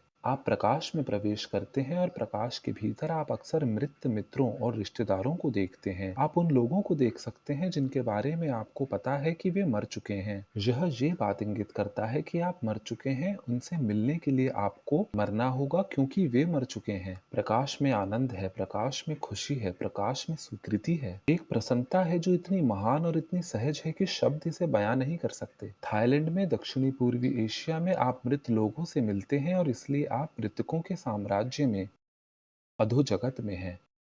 पश्चिम में आप मृतकों से भी मिलते हैं और इसलिए आप मृतकों के साम्राज्य में हैं। आप स्वर्ग में हैं।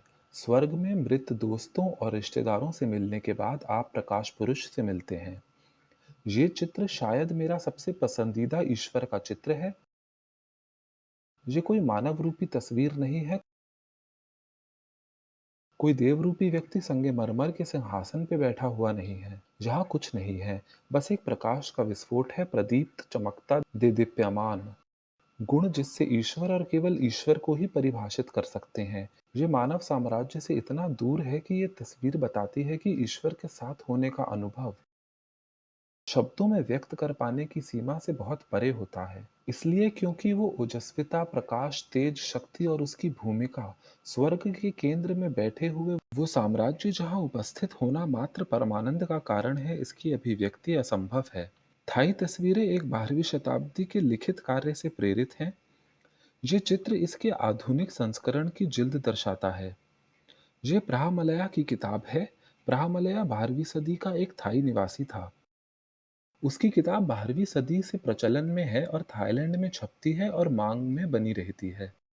उसे स्वर्ग और नर्क के दृश्य दिखे थे दांते की तरह, और ठीक दांते की तरह उसके स्वर्ग बेहद स्वर्गिक और उसका नर्क बेहद नारकीय था। उसके नरक में भिन्न पापों के लिए भिन्न विशिष्ट यातनाएं थीं। झूठ बोलने वालों के लिए उनकी जीभ काट देने का नर्क, शराबियों के लिए पिघला सीसा पिलाने का नर्क, जानवरों को मारने वाले के लिए काट कर टुकड़े टुकड़े कर देने वाला नर्क। उनका अधोजगत का चित्रण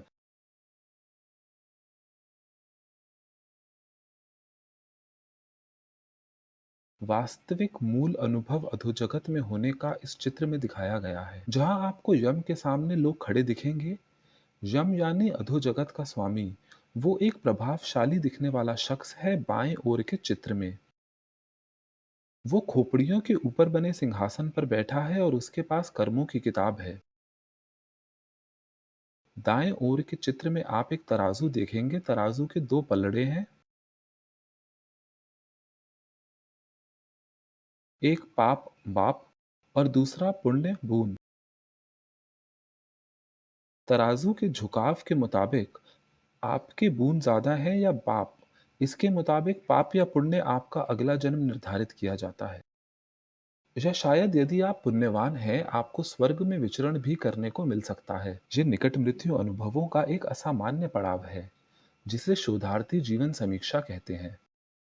जीवन समीक्षा में आप अपना संपूर्ण जीवन कुछ ही क्षणों में पुनः अनुभव कर सकते हैं, या अपने पूरे जीवन को अपनी आंखों के सामने चलते देख सकते हैं। मैं ऐसे दो मामले जानता हूं जिनमें लोगों ने एक कमरे में जिसमें एक बड़ी दीवार जिस पर कई टीवी लगे थे और हर स्क्रीन पर उनके जीवन का कोई अंश चल रहा था, देखे थे। इसके विपरीत दक्षिणी पूर्वी एशिया और भारत में मेरा मानना है आपके जीवन समीक्षा करने के बजाय आपके जीवन की समीक्षा की जाती है। या अन्य लोग आपके बर्तावों को कर्मों की पुस्तक में देखते हैं। कर्मों की किताब में आपके कृत्यों का हिसाब दर्ज होता है। दाईं ओर चित्र में स्थायी निकट मृत्यु अनुभव की भाषा में एक मुनीम या मुंशी है जो आपका नाम किताब में ढूंढ रहा है। यदि ये यहाँ नहीं है तो ये यमदूत को कहता है कि वो गलत व्यक्ति को ले आए हैं और उसे वापस ऊपर के जगत वास्तविक जगत में छोड़ आया जाए। यदि व्यक्ति का नाम इसमें है, उनके पाप उनको पढ़कर सुनाए जाते हैं। सामान्यतः व्यक्ति के पूरे जीवन की समीक्षा इस प्रकार नहीं की जाती। इसके बजाय जीवन का एक छोटा सा हिस्सा उन्हें दिखाया जाता है, एक प्रतीक के रूप में कि उन्होंने अपना पूरा जीवन किस प्रकार बिताया। दोनों ही मामलों में चाहे पश्चिमी तरह से आंखों के सामने पूरा जीवन चले या पूर्वी तरह से कर्म की समीक्षा हो, किताब से पढ़ा जाए, जीवन की समीक्षा की जाती है। मेरे अनुसार दोनों संस्कृतियों में अंतर ये है कि जहाँ पश्चिम में हम अपने जीवन की समीक्षा खुद करते हैं और एशिया में जीवन की समीक्षा किसी और के द्वारा की जाती है। पश्चिम में हमारे जीवन में कहीं बड़ी मात्रा में स्वायत्तता है। हमें अपने स्वयं का चुनाव करने की आदत है। हम अपने मन की करने के अभ्यस्त हो गए हैं, वो चाहे जो भी हो। ऐसा पिछली 2 या 3 पीढ़ी से अब हो गया है।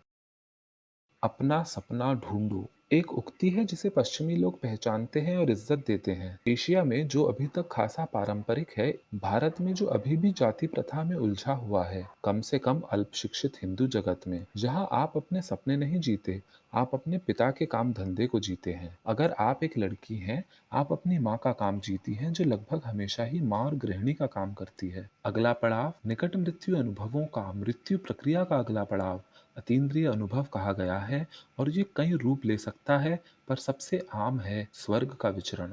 सृष्टि का रहस्य आप पे खोले जाना और ये दांते के अतीन्द्रिय अनुभव के संस्करण का गुस्ताव डोर द्वारा बनाया गया चित्रण है, जहाँ वे स्वर्ग के सामने खड़े हुए मेजबानों को देख रहे हैं और मीठी धुन में होसाना गा रहे हैं।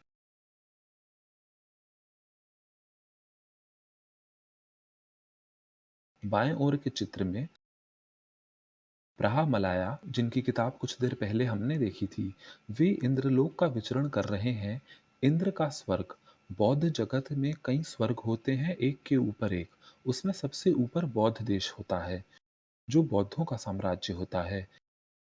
यहाँ एक और चित्र है जो एक स्वर्गिक वाटिका दर्शाता है, जो एक वास्तव में बाहर को स्थित है, इस स्थान से ही नहीं बल्कि इस समय के भी बाहर। और अगर आपके कर्म इस धरा पर पर्याप्त रूप से पुण्यशाली हैं, तो आप श्री आर्य के समय में पुनर्जन्म ले सकते हैं। श्री का अर्थ है और आर्य का मतलब है पुण्यशील। एक और अर्थ है सदाचारी व सज्जन।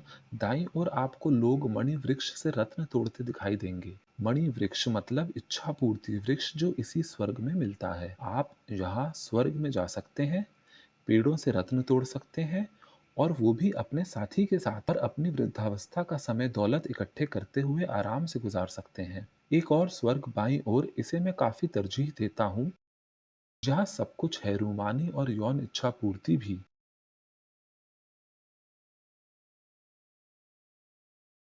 स्वर्ग की गलियों में विचरण करते हुए पूर्णतः उन्मुक्त और सर्वतः चिंतामुक्त, किसी तरह का कोई मानसिक भार नहीं और रूमानी तौर पर संतुष्ट। मेरी सोच है कि ये वाला स्वर्ग का विचार इस तथ्य से प्रेरित है कि बेहद कम लोग धरती पर रूमानी संतुष्टि पा पाते हैं। आप इसे पाते हैं या फिर ये खो जाता है। 3 महीने या फिर 8 साल, और फिर जब ये खत्म होता है तो हमेशा ऐसा लगता है कि ये तो एक छोटा सा वक्त था। अब जबकि मैं निकट मृत्यु अनुभवों के भिन्न चरणों को आपको समझा चुका हूँ, मैं आपको आधार प्रतिरूप जिस पर मैं काम करता हूँ के बारे में बता समझा सकता हूँ। धार्मिक और आध्यात्मिक अनुभव मृत्यु प्रक्रिया के तथ्य घटना है, जो हमारे जीवित रहते घटित होते हैं। यदि हम मर रहे हैं और हमें शरीर से बाहर होने का अनुभव प्राप्त होता है, तो जरूरी नहीं कि ये आध्यात्मिक अनुभव हो जैसा कि अधिकतर लोग इसे नाम देते हैं। ये तो मृत्यु की प्रक्रिया है, पर आपको मरने के लिए आध्यात्मिक होने की आवश्यकता नहीं। या शायद मरते समय सभी आध्यात्मिक हो जाते हैं तो इसमें कुछ विशेष नहीं। यदि आप धरती पर रहते ईश्वर देख पाते हैं तब आपको आध्यात्मिक एकात्म जैसा कुछ मिला है। आपकी प्रार्थनाएं एक ऊंचाई पर पहुंच पाई हैं। यदि आप अनंत शून्य में अपने को पाते हैं तो आप जानेंगे कि शून्य अक्सर रूपाकृतियां प्रस्तुत करता है जो सीधे सीधे अतीन्द्रिय शक्तियों के अर्जन से संबंध होती है। यदि आपको प्रकाश के दर्शन होते हैं और आप आनंद की अवस्था में हैं, पर रहस्यात्मक आध्यात्मिक अनुभवों का आधार पटल मृत्यु प्रक्रिया के पटल से विकसित है। आखिर क्यों हमारी चेतना की अवस्था पूर्णतः नई धुली चेतनावस्था के कारण अपने शिखर पर पहुंचती है, जबकि हमारा विकास कर्म के खजाने ने हमें पहले से तैयार आध्यात्मिक अनुभवों का पूरा जखीरा दिया हुआ है और ये जैविकीय रूप से हमारे पास है। साथ ही इसका एक प्राकृतिक प्रयोजन भी है। जब एक स्नायु प्रक्रम पहले से उपलब्ध है तो फिर क्यों एक बिल्कुल नया प्रक्रम विकसित किया जाए। आध्यात्मिक अनुभव मृत्यु प्रक्रिया से संबंध विषय या तथ्य है जो कि तब घटता है जब मृत्यु प्रक्रिया नहीं चल रही होती है। ये चित्र इस बात को बेहद सटीकता से बतलाता है। मुझे नहीं पता कि ये चित्र कहाँ से आया है और क्या बतलाता है। मेरा मानना है कि ये एक मुस्लिम आध्यात्मिक व्यक्ति की तस्वीर है। आपको यहाँ तीन चीजें दिखेंगी। उनमें से एक है प्रकाश। प्रकाश आदमी पर गिर रहा है जिसे कि यह अनुभव प्राप्त हो रहा है। हम इसे निकट मृत्यु अनुभव के प्रकाश से जोड़कर समझ सकते हैं। ये मृत्यु प्रक्रिया का वो चरण है जो हमें बतलाता है कि मृत्यु आनंदमय है। इससे डरने की कोई जरूरत नहीं। आप घर लौट रहे हैं, आपका स्वागत है और सब कुछ ठीक है। ठीक उनके पीछे रूहों का एक समूह है। ये कुछ परछाई सरीखा है। तुलनात्मक रूप से निकट मृत्यु अनुभवों में ये भी प्रकट हो सकते हैं। ये आपके मृत मित्र या रिश्तेदार हो सकते हैं। दक्षिणी पूर्वी एशिया के निकट मृत्यु अनुभवों में ये अन्य लोग हो सकते हैं जिन्हें यातना दी जा रही हो। मैं ये बतलाना चाहता हूँ कि दक्षिणी पूर्वी एशिया के निकट मृत्यु अनुभवों में लोग इन यातनाओं को देखते हैं, पर वे स्वयं कभी यातना प्राप्त करना नहीं चाहते। ज़लेस्की करोल ज़लेस्की नाम की एक महिला है जिन्होंने दूसरी दुनिया की सैर नाम की किताब लिखी थी, जो कि मध्य युगीन पश्चिम में निकट मृत्यु अनुभवों के बारे में थी। उन्होंने भी यही पाया कि लोगों ने यातनाएं साक्षी के तौर पर देखी हैं। अनुभव से गुजरे किसी व्यक्ति ने स्वयं वे यातनाएं नहीं झेली। यातनाओं का प्रयोजन आपको आपके पापों की सजा देना नहीं है। ये यह बतलाने के लिए है कि आप मृतकों की भूमि पर हैं और एक बार जब आप ये स्वीकार कर लेते हैं तो आगे बढ़ना आसान हो जाता है। मैं उस चित्र पर एक बार लौटना चाहता हूँ, एक और अवयव के बारे में बताने के लिए। वो चित्र जो एक वास्तविक या आध्यात्मिक अनुभव प्रदर्शित करता है और जिसके अवयव मृत्यु प्रक्रिया से लिए गए हैं। देखिए, आदमी के पैरों के पास किताबें हैं, वो प्रकाश से घिरा है, उसके पीछे आत्माओं की भीड़ है और सामने किताबें हैं। और किताबें भी निकट मृत्यु अनुभवों में दिखती हैं, अतीन्द्रिय अनुभव के दौरान जो अन्यतः स्वर्ग या नरक का विचरण हो सकता था। किसी को सृष्टि के रहस्य प्रकट किए जा सकते थे आकाशिक लेख नाम की जगह पर, जहाँ किताबें होती हैं जिनमें सृष्टि के रहस्य लिखे होते हैं। तो रहस्यात्मक अनुभव के इस वास्तविक से चित्र के तीन अवयव या घटक या हिस्से निकट मृत्यु अनुभवों में भी मिलते हैं।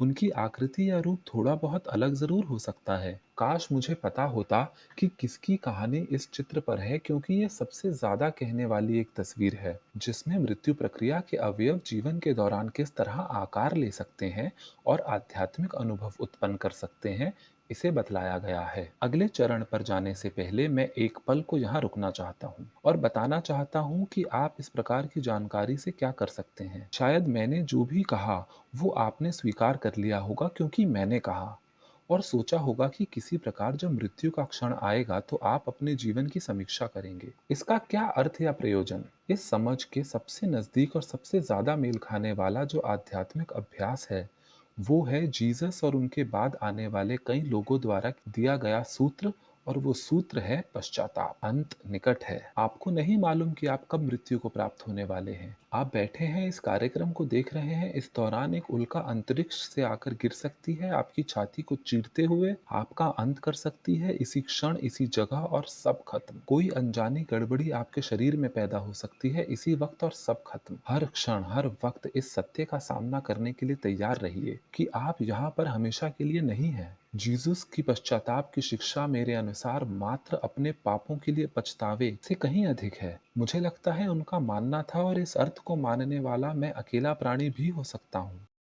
मेरा विचार है उनका तात्पर्य और अधिक सक्रिय चीज से था।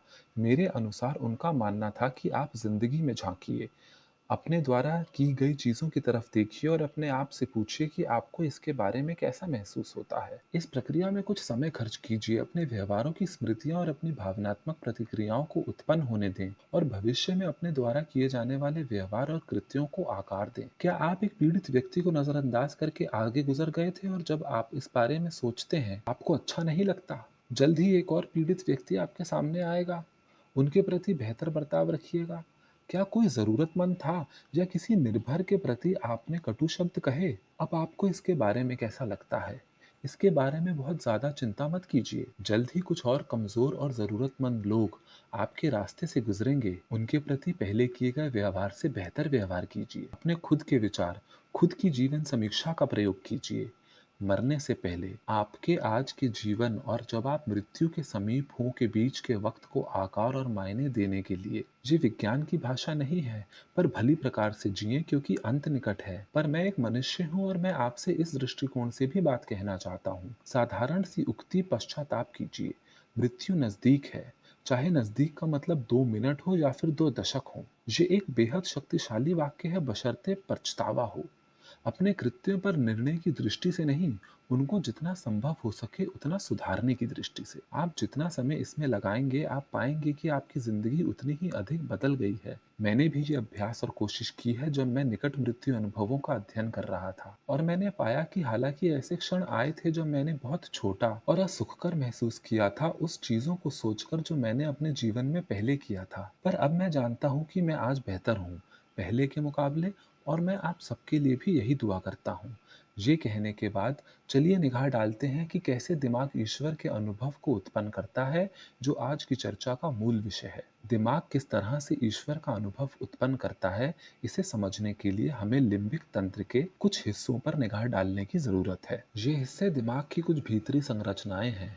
हम आगे आगंतुक अनुभव की व्याख्या करने की कोशिश करेंगे, चाहे ये फरिश्ते हों, जैसा कि इस चित्र में दिखाया गया है।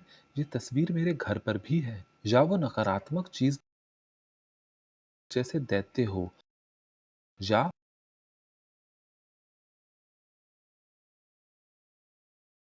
पलंग के नीचे के राक्षस हो, या डरावने भूत हों, जिन्हें आप अर्ध निर्मित और आंख के किनारे से मध्य रात्रि में जग पड़ने के बाद देखते हैं। अनिष्ट की आशंका, असुखकर अनुभूति, अलमारी में छुपे दैत्य और मार्गदर्शक फरिश्ते एक ही चीज से बने होते हैं। वो चीज लिम्बिक तंत्र से मिलती है। ये लिम्बिक तंत्र की बेहद सरलीकृत व्याख्या है। बाईं ओर और दाईं ओर अमिगडेला होता है। ये दो ऊपर स्थित गोल संरचनाएं होती हैं। बायां और दायां हिप्पोकैम्पस मध्य में बेलनाकार संरचनाएं हैं। इसके अलावा बायां और दायां कॉर्डेट न्यूक्लियस है, जो कुछ लंबे त्रिभुजाकार आकृतियों के रूप में प्रदर्शित है। नीचे को पृष्ठीय हिप्पोकैम्पस संयोजिका है, और फॉर्निक्स संयोजिका है। इनका काम है बाएं और दाएं हिप्पोकैम्पस को जोड़ना, ताकि वे आपस में संवाद कर सकें। सबसे ऊपर अग्र संयोजिका है। अग्र का मतलब है आगे की तरफ, संयोजिका का मतलब है जोड़ने वाली चीज। बायां और दायां अमिगडेला हमारी चर्चा के क्रम में दिमाग की एक महत्वपूर्ण संरचना है। अर्ग संयोजिका का केवल एक काम है, और वो है दोनों अमिगडेला के मध्य संवाद बनाए रखना। उनका आपस में संवाद कॉर्पस कोलोसम के जरिए नहीं होता। मध्य की संरचना जो दोनों अर्ध को जोड़ती है, जिसके बारे में अधिकांश ने विद्यालय में सुना होगा, ये दोनों अमिगडेला को उनके अति भावनात्मक कार्यों के क्रम में ही जोड़ता है। उन कार्यों पर संक्षेप में दृष्टि डालते हैं। बायां अमीगडाला खुशी और आनंद में विशेषज्ञ होता है, दायां भय और अवसाद में। दाईं ओर डर, बाईं ओर खुशी। अब हिप्पोकैम्पस की ओर देखते हैं। बाईं ओर हम शब्दों में सोचते हैं। यही भाषा के केंद्र भी होते हैं, वर्निकल क्षेत्र और ब्रोका क्षेत्र, जैसा कि हमने पहले देखा था। दाईं ओर हिप्पोकैम्पस मौन मनन करता है, शब्द रहित विचार। अगर आप एक संगीतज्ञ हैं, तो ये एक आवाज की उतार चढ़ाव, लहजा, लय, ताल, माधुर्य इत्यादि हो सकता है। अगर आप एक कलाकार हैं, तो ये रूप, रंग, आकृति आदि हो सकता है। अगर एक बावर्ची हैं, तो ये स्वाद, गंध आदि। हम इस मौन मनन संरचना का उपयोग अनेकानेक तरह की चीजों में करते हैं। और अब इस चित्र पर निगाह डालते हैं। बाईं ओर कॉर्टेट न्यूक्लियस है। ये उत्तेजना देता है, शरीर की उत्तेजना की अवस्था, गुस्से में, मैथुन में, खुशी में आदि। जरा सोचिए, नन्हे बच्चे उछलते कूदते हैं जब उन्हें अच्छी खबर मिलती है। ये व्यवहार बाएं कॉर्डेट न्यूक्लियस का व्यवहार है। दायां कॉर्डेट न्यूक्लियस विश्राम से संबंध है। एक क्षण के लिए अपना ध्यान विषय पर बनाए रखिएगा। इसके बारे में सोचिए। विश्राम, मौन, चिंतन और अवसाद, ये सभी दाईं ओर हैं।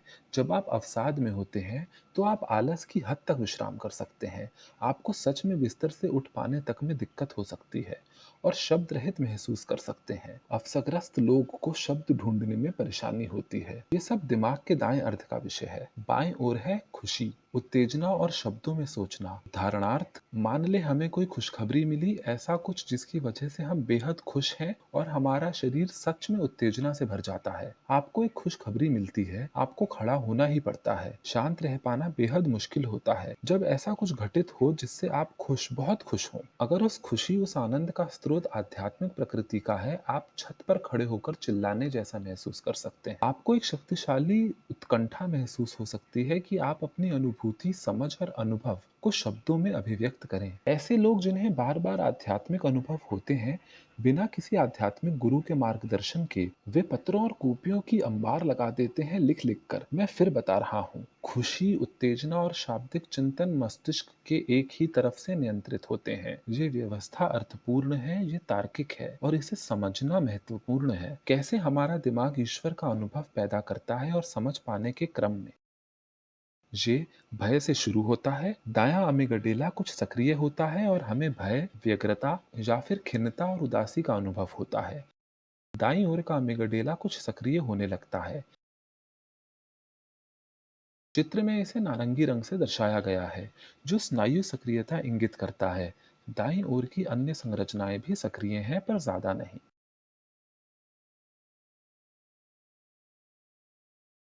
इसके बाद हम पाते हैं कि डर का भाव बढ़ चुका है। अब दायां अमीगडाला भय की संरचना लगभग भर चुका है और दायां हिप्पोकैम्पस अशाब्दिक संरचना और भी ज्यादा भर चुका है, जो बतलाता है कि ये और अधिक सक्रिय है। अब हम वास्तविक भय में हैं और वास्तव में शब्दहीनता से जूझ रहे हैं। या तो व्यक्ति इतना भयभीत है कि बोल ही नहीं पा रहा, या वो इतना अवसादग्रस्त है कि कुछ भी बोलने समझाने के लिए उसके पास शब्द नहीं होते। अगले चरण में हम पाते हैं कि दायां अमीगडाला लगभग भर गया है। दायां हिप्पोकैम्पस भी लगभग भर गया है। दायां कॉर्डेट न्यूक्लियस व्यक्ति को भय से शिथिल कर देता है। ये भी सच में सक्रिय हो रहा है। अब व्यक्ति आतंक की अवस्था में है, निश्चल, निर्जीव, बोल नहीं पा रहे, पूर्ण शब्दहीनता। अगर ये डर है, तो वे आतंक की अवस्था में है। अगर वो अवसाद महसूस कर रहे हैं, तो वे वेदना या गहन नैराश्य की अवस्था में होते हैं। तंत्र लगभग अपने चरम पर है। ये ध्यान देने योग्य है कि ये अनुभव कहीं से भी आ सकते हैं। डर, जो आप इस चित्र में देख रहे हैं, वो दिमाग के भीतर से ही सामान्य गार्डन वैरायटी व्यग्रता के दौरे के जरिए पनप सकता है। या ये इसलिए प्रकट हो सकता है क्योंकि किसी बाहरी कारण से व्यक्ति वास्तविक भय से भर गया है। उदाहरण के लिए, एक शेर सामने खड़ा हो या एक बस उनकी तरफ तेजी से आ रही हो। आप बस 3 फुट की दूरी पर हैं और आपके पास बच पाने के लिए कोई वक्त नहीं। डर कहाँ से आता है, इसके कोई मायने नहीं है, प्रक्रिया वही है। अब हम ईश्वर को देख पाने की प्रक्रिया के अगले चरण में जाते हैं। दायां अमीगडाला अब पूरी तरह सक्रिय है। दायां हिप्पोकैम्पस भी पूर्ण सक्रिय है। संपूर्ण आंतरिक मौन छाया है। निराश्य ही नैराश्य है। डर, आतंक संपूर्ण विनाश की हद तक बढ़ चुका है। दायां कॉर्डेट न्यूक्लियस अब बेहद सक्रिय है और व्यक्ति भय से वस्तुतः जुड़ चुका है। दाईं ओर का लिम्बिक तंत्र अपने चरम पर पहुंच चुका है। ये एक अच्छा वक्त है कि कॉर्टेट न्यूक्लियस इस तरह व्यवहार करता है। मेरे एक सिद्धांत या मान्यता के अनुसार स्नायु विज्ञान की मुख्य धारा में ऐसा कुछ नहीं जो इससे मेल ना खाता हो। हम अब अंतिम हिस्से पर आते हैं। दायां अमिगडेला, दिमाग की सबसे कम सीमा रेखा वाली संरचना, अपनी सक्रियता और गतिविधि को बाईं ओर के मस्तिष्क में उड़ेल देता है। यहाँ हम एक चित्र देख रहे हैं जिसमें बायां अमिगडेला बैंगनी रंग से दिखाया गया है। अब आतंक या डर या निराशा की बजाय हमें आनंद मिलता है, प्रकाश का अनुभव जिसे डॉक्टर परसिंगर ने अमिगडेला को उद्दीप्त करके प्राप्त किया था। इस उद्दीपन हेतु चुंबकीय क्षेत्र में अमिगडेला से ही प्राप्त सिग्नल को मिश्रित किया गया था और इससे ईश्वर का अनुभव भी प्राप्त हुआ था। अमिगडेला दिमाग का सबसे कम थ्रेशोल्ड वाला हिस्सा है। इस चित्र पर एक बार और निगाह डालते हैं और इसी दौरान आपको कुछ बताऊंगा। वो ये कि अमिगडेला सबसे कम सीमा रेखा वाली संरचना होने के कारण सबसे आसानी से सक्रिय की जाने वाली संरचना है। ये अन्य दिमागी हिस्सों के मुकाबले ज्यादा आसानी से प्रतिक्रिया देता है। दाएं हिप्पोकैम्पस को अपना भार कहीं उड़ेलने की जरूरत नहीं। दायां हिप्पोकैम्पस सब तरह की चीजें जानता है बिना शब्दों का इस्तेमाल किए। जहाँ एक क्षण है जहाँ सब तरह की अशाब्दिक सूचनाएं व्यक्ति को उपलब्ध है, उसी क्षण में जब वे आनंद से ओतप्रोत हैं, ईश्वर की उपस्थिति से आह्लादित हैं, प्रकाशमय प्रफुल्ल। अब बायां कॉर्डेट न्यूक्लियस सक्रिय है और व्यक्ति ऊपर नीचे उछल रहा है। वो वहां हो आए हैं, वो देख आए हैं, ईश्वर उनसे मिले हैं। वे अब छत के ऊपर से चिल्लाने के काबिल हैं, अपने खुद के लेख लिखने के और जमाने के साथ बांटने के लिए, जो कि अक्सर होता है जब लोग ऐसे अनुभव प्राप्त करते हैं। उन्हें भान होता है कि उन्हें कुछ मूल्यवान मिला है। जैसे कि ईश्वर सर्वज्ञ है, उसी प्रकार ईश्वर का अनुभव जो इस प्रकार प्राप्त होता है, उसमें तमाम तरह की दाएं हिप्पोकैम्पस से प्राप्त गूढ़ अशाब्दिक जानकारी का खजाना खुल जाता है। वे उस क्षण जब ईश्वर से मिलते हैं, ऐसा महसूस करते हैं कि सब तरह के सूक्ष्म गहन रहस्य ब्रह्मांड के, ईश्वर के, खुद के खुल गए हैं। ईश्वर सब जानता है, पर इसका अधिकांश शब्दों में नहीं होता। कैसे एक व्यक्ति जो ईश्वर से साक्षात कर लेता है, वो फिर जीवन भर के लिए आध्यात्ममय हो जाता है। अक्सर ऐसा ही होता है, अगर किसी को ईश्वर का निजी अनुभव मिल जाता है, तो ये उसके बाकी जीवन को आकार और दिशा दे सकता है। उसके बाद वे रहस्यवादी और आध्यात्मिक हो जाते हैं, कोटि के धार्मिक गुरु हो जाते हैं, वे आध्यात्मिक अगुवा बन सकते हैं। हो सकता है वे अपने संदेश भली प्रकार शब्दों में प्रकट कर पाए, पर उनके पास बांटने के लिए संदेश होता है। वे फिर पुराने व्यक्ति नहीं रह पाते, सब कुछ बदल जाता है। दिमाग में क्या बदलता है जो उन्हें अलग व्यक्तित्व देता है? ईश्वर को देखने के पहले और बाद में, जहाँ चित्र पर दृष्टि डालते हैं, ऊपर वाला अनुभव से पूर्व का है। कुछ पहले मैंने एक संरचना के बारे में कहा था कि वो महत्वपूर्ण थी, अर्ग संयोजिका। कहा जाता है कि दिमाग जिस प्रकार काम करता है वो है फलन समीकरण बनाना। ये हमारे विकास क्रम के इतिहास में बहुत पहले हुआ। तो दिमाग फलन बनता है, फिर इसे रोकने के लिए एक तरीका बनाता है, फिर फलन को रोकने वाले तरीके को रोकने का तरीका बनाता है। इसे अबाधा बनाना कहते हैं। फिर अबाधा को रोकने या बाधित करने के लिए बाधा बनाता है। ये मूल बाधा को बाधित करता है।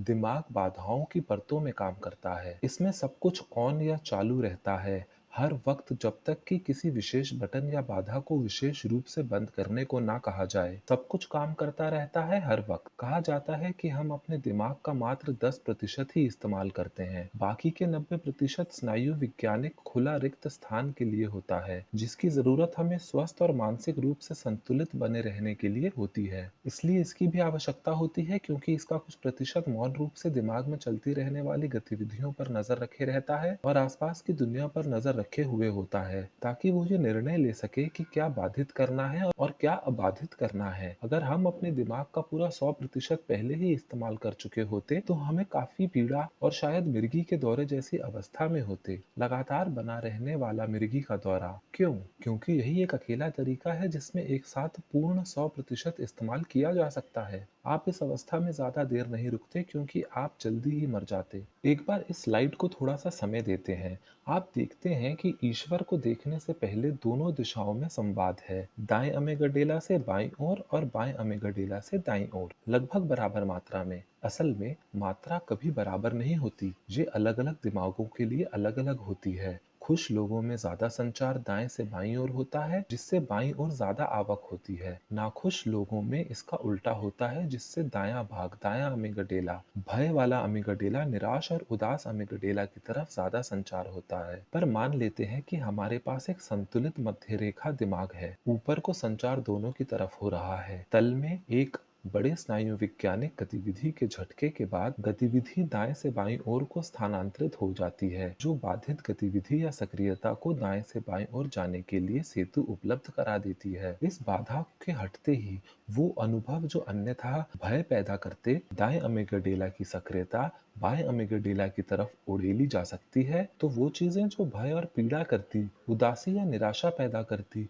खुशी, उत्साह और आनंद में तब्दील की जा सकती हैं। तो वो व्यक्ति जिसने ईश्वर का साक्षात कर लिया है, उसे ये कहने पर कि वो मरने वाला है, जो पहले एक डरावना वाक्य था, उसके लिए अब उसे भयभीत नहीं करता। एक व्यक्ति जिसने ईश्वर का साक्षात कर लिया है और जिसका दिमाग इस बेहद असाधारण तरह से पुनर्व्यवस्थित हो गया है और ये अच्छा है, अब वो नकारात्मक घटनाओं के प्रति सकारात्मक प्रतिक्रिया देने लगता है। एक बार जब बाधक सेतुओं का समूह जो दाएं से बाईं ओर को लक्षित होता है, उसे धकेल दिया जाता है, तो फिर एक व्यक्ति के लिए नकारात्मक को उस तरह से लेना जैसे वो पहले लेते थे संभव नहीं रह जाता। और जैसा कि कहा जाता है कि सवेरे के ठीक पहली रात सबसे गहन होती है, ऐसे लोग किसी भी अंधेरे के किनारे पर टंगे सवेरे को ढूंढ लेते हैं और वे अपने चारों ओर के लोगों के लिए जबरदस्त प्रेरणा का स्रोत बन सकते हैं। आशा है कि अब आप समझ गए होंगे कि कैसे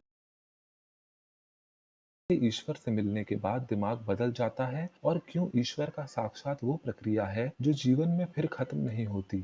हालांकि इसको घटित होने में मात्र कुछ मिनट ही लगे थे। डॉक्टर परसिंगर का कथन याद है, धार्मिक और रहस्यात्मक अनुभव छोटे हो सकते हैं, क्षणांश भर के केंद्रित दृश्य टेम्पोरल लोब्स के भीतर। वो चंद लम्हे आपकी जिंदगी बदल सकते हैं और बदल देते हैं। इसके बाद आप बदल जाते हैं सदैव के लिए। याद कीजिए, ये वही संरचनाएं हैं जो आपके स्वत्व को बनाए रखती हैं। तो जब वे बदलती हैं, आपके दिमाग में एक और टुकड़ा ईश्वर को वो आने देती है, तो आप भी इसके साथ बदल जाते हैं। अगर ईश्वर आपको स्पर्श करता है, चाहे आप मानते हो कि वो दिमाग में है या फिर ब्रह्मांड में, अगर ईश्वर आपको छू लेता है, तो फिर आप वही व्यक्ति नहीं रह जाते। और हल्लेलुया, होसाना, ये सभी को प्राप्त हो टेलीविजन की भूमि वालों को यथोचित परिणाम में। आइए कुछ ऐतिहासिक मामलों पर दृष्टि डालते हैं। मैंने आपको वो पैटर्न बताया है जो ईश्वर के साक्षात के मामले में बनता है। डर या निराशा, खिन्नता या आनंद, इसके बाद आनंद, खुशी, उत्साह, प्रेम, प्रकाश और ईश्वर। अगर ये सही है तो विश्व इतिहास में घटी ईश्वरीय साक्षात की प्राच्य कथाओं को इसकी गवाही देनी होगी। इसकी शुरुआत अलग अलग लोगों के लिए अलग अलग हो सकती है।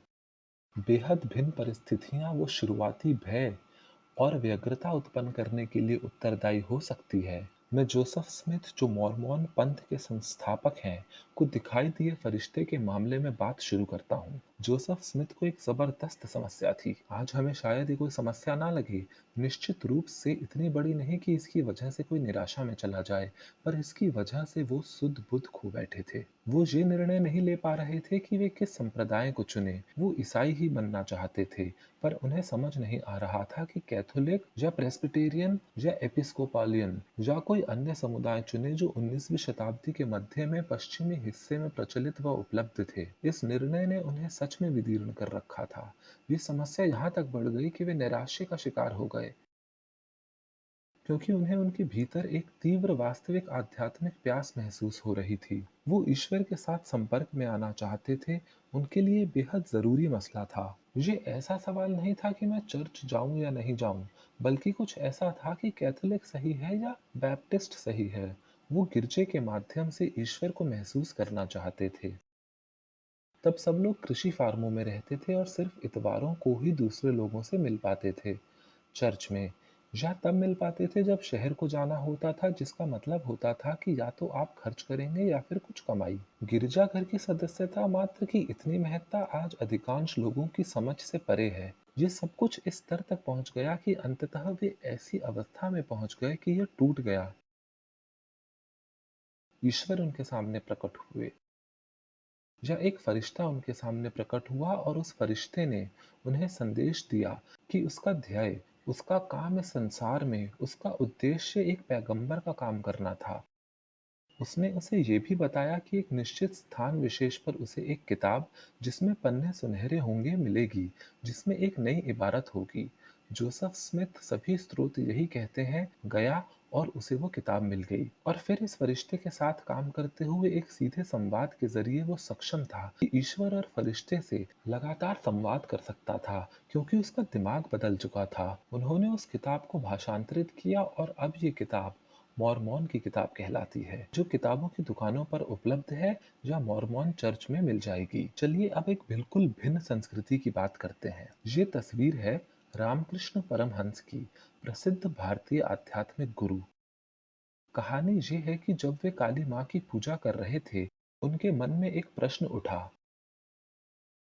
कि अगर वो एक जागृत प्राण युक्त देवी की पूजा कर रहे हैं, तो आखिर क्यों वो उनकी आराधना का जवाब नहीं देती। इस प्रश्न ने उनके चैन छीन लिए, रात दिन घुलते रहे। उन्होंने माँ काली से प्रार्थना की, माँ, तुमने इतिहास में कई भक्तों का उद्धार किया है और तुम उनके समक्ष प्रकट हुई हो, तो तुम मुझे क्यों दर्शन नहीं देती? क्या मैं तेरी संतान नहीं? वो फूट फूट कर रोते और कई बार तो पूजा आरती करते आंतरिक वेदना से चिल्ला पड़ते। एक दिन उनका धैर्य जवाब दे गया कि अगर माँ के दर्शन नहीं हुए, तो फिर जीवन का क्या अर्थ?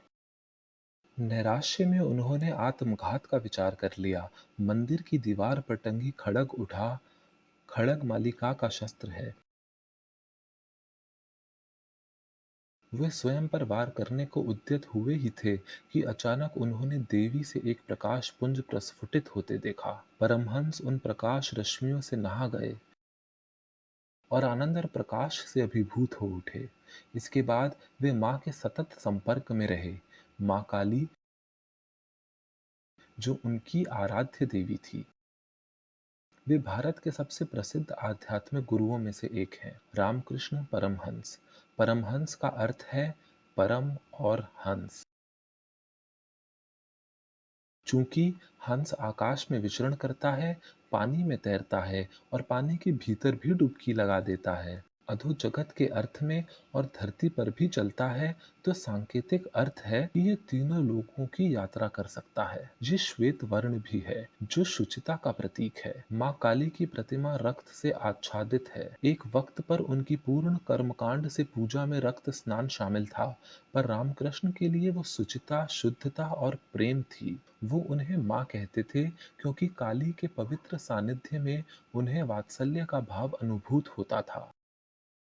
अगला मामला कुछ अलग है।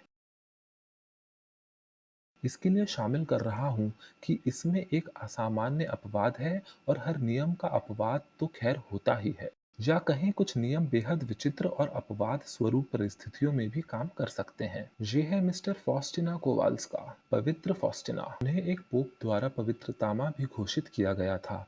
उनका मामला ये था कि उनको एक बार दृश्य दिखा, जो उनके नृत्य से शुरू हुआ। बजाय डर या निराशा के, ये नृत्य से शुरू हुआ। इसकी शुरुआत उनके खुश रहने से हुई। ये गतिविधि उनके दाएं ओर के मस्तिष्क को उंडेल दी गई। उनको अभी भी ईश्वर का दर्शन होता था, पर ये एक यातना से पीड़ित जीसस का दृश्य होता था। जीसस जिसके शरीर पर घाव ही घाव होते, सर पर कांटों का ताज, और वे असहनीय पीड़ा में होते। ये छवि अभी भी लैटिन अमेरिका के कुछ स्थानों में लोकप्रिय है, और ऐसी छवि से ही सामना उनका हुआ। रक्त सिक्त पीड़ित ईश्वर। इस दृश्य से वे वेदना से भर गई। पहले वे खुश थी और ईश्वर के अनुभव के बाद वे पीड़ा से भर गई। उनके लिए पैटर्न एकदम उलट था, पर उनके लिए ये यही नहीं रुका। वेदना की इस अवस्था में जीसस ने उन्हें कुछ ऐसा कहा कि वो परेशान थी। ये कुछ ऐसे शब्द थे, उन शब्दों का ये मतलब था कि वो ईश्वर के प्रति अपने कर्तव्य का ठीक पालन नहीं कर पा रही, और इससे वे निराशा और खिन्नता से भर गई थी, जिससे दायां अमिगडाला सक्रियता से भर उठा। वो अपनी इस खिन्न उदास अवस्था में ही एक चर्च में गई और ऑल्टर के सामने धरती पर गिर पड़ी। उन्होंने ईश्वर से प्रार्थना की कि वे उन्हें बता दें कि वे उनसे क्या चाहते हैं। उन्होंने फिर ईश्वर की आवाज सुनी, जिसने कहा कि वे मठ में प्रवेश ले लें। असल में ईश्वर की आवाज ने कहा था कि वो वॉर्सा चली जाएं, और वहां तुम एक मठ में प्रवेश ले लो। और बिना सवाल और बिना किसी संदेह के उन्होंने अगली ट्रेन ली और वॉर्सा चली गई। उनकी जेब में पैसे नहीं थे। कुछ घंटों में उन्हें रहने को जगह मिल गई और कुछ दिनों में उन्हें मठ में रहने की स्वीकृति मिल गई। अगला उदाहरण है पवित्र सिस्टर जोसेफिना मेंडेस का। उन्हें ईश्वर की आवाज लगातार सुनाई देती रहती। उन्हें ईश्वर की आवाज सुनाई दी और वे निराशा से उतर गई, ये सोचकर कि ईश्वर उनसे नाराज है। वो उसी अवस्था में रही और फिर एक रात उनकी सतत प्रार्थना के बाद की सुबह उन्होंने उसे देखा, सुंदर श्वेत वस्त्रों में खड़े, हाथों में हृदय लिए, रोशनी से दमकते हुए। उसके बाल ऐसे थे जैसे सोने के तारों को गूंथ कर बनाया हो और उसकी सूली पर चढ़ाने से बने घाव ऐसे चमक रहे थे मानो नन्हे से सूरज हों। हमारा अगला उदाहरण कई अमेरिकियों को ज्यादा अच्छी तरह से पता होगा। ये है नॉयले डोनाल्ड वॉल्श, ईश्वर के साथ बातचीत की किताब के लेखक। उनकी समस्या तब शुरू हुई जब वे एक कार से टकरा गए और उन्हें एक गले का पट्टा पहनना पड़ता था। उनकी नौकरी चली गई जब वे ठीक हो रहे थे और कोई भी गले में पट्टा पहने आदमी को नौकरी नहीं देना चाहता था। वो ऑफिस में कुर्सी से गिर सकते थे, सदा के लिए लकवा मार सकता था और कौन इस तरह की जिम्मेदारी उठाना चाहता। वो नौकरी हेतु सर्वथा आरोग्य हो गए। वे ऑफिस में बैठकर काम करने हेतु बीमार करार दिए गए थे, पर वे पार्क में खड़े किए एक टेंट में जीवन बिता रहे थे और कचरे से बोतलें और डिब्बे इकट्ठे करके आजीविका चला रहे थे। ये सब वे बिना लकवे या कोमा में गए कर रहे थे। अंततः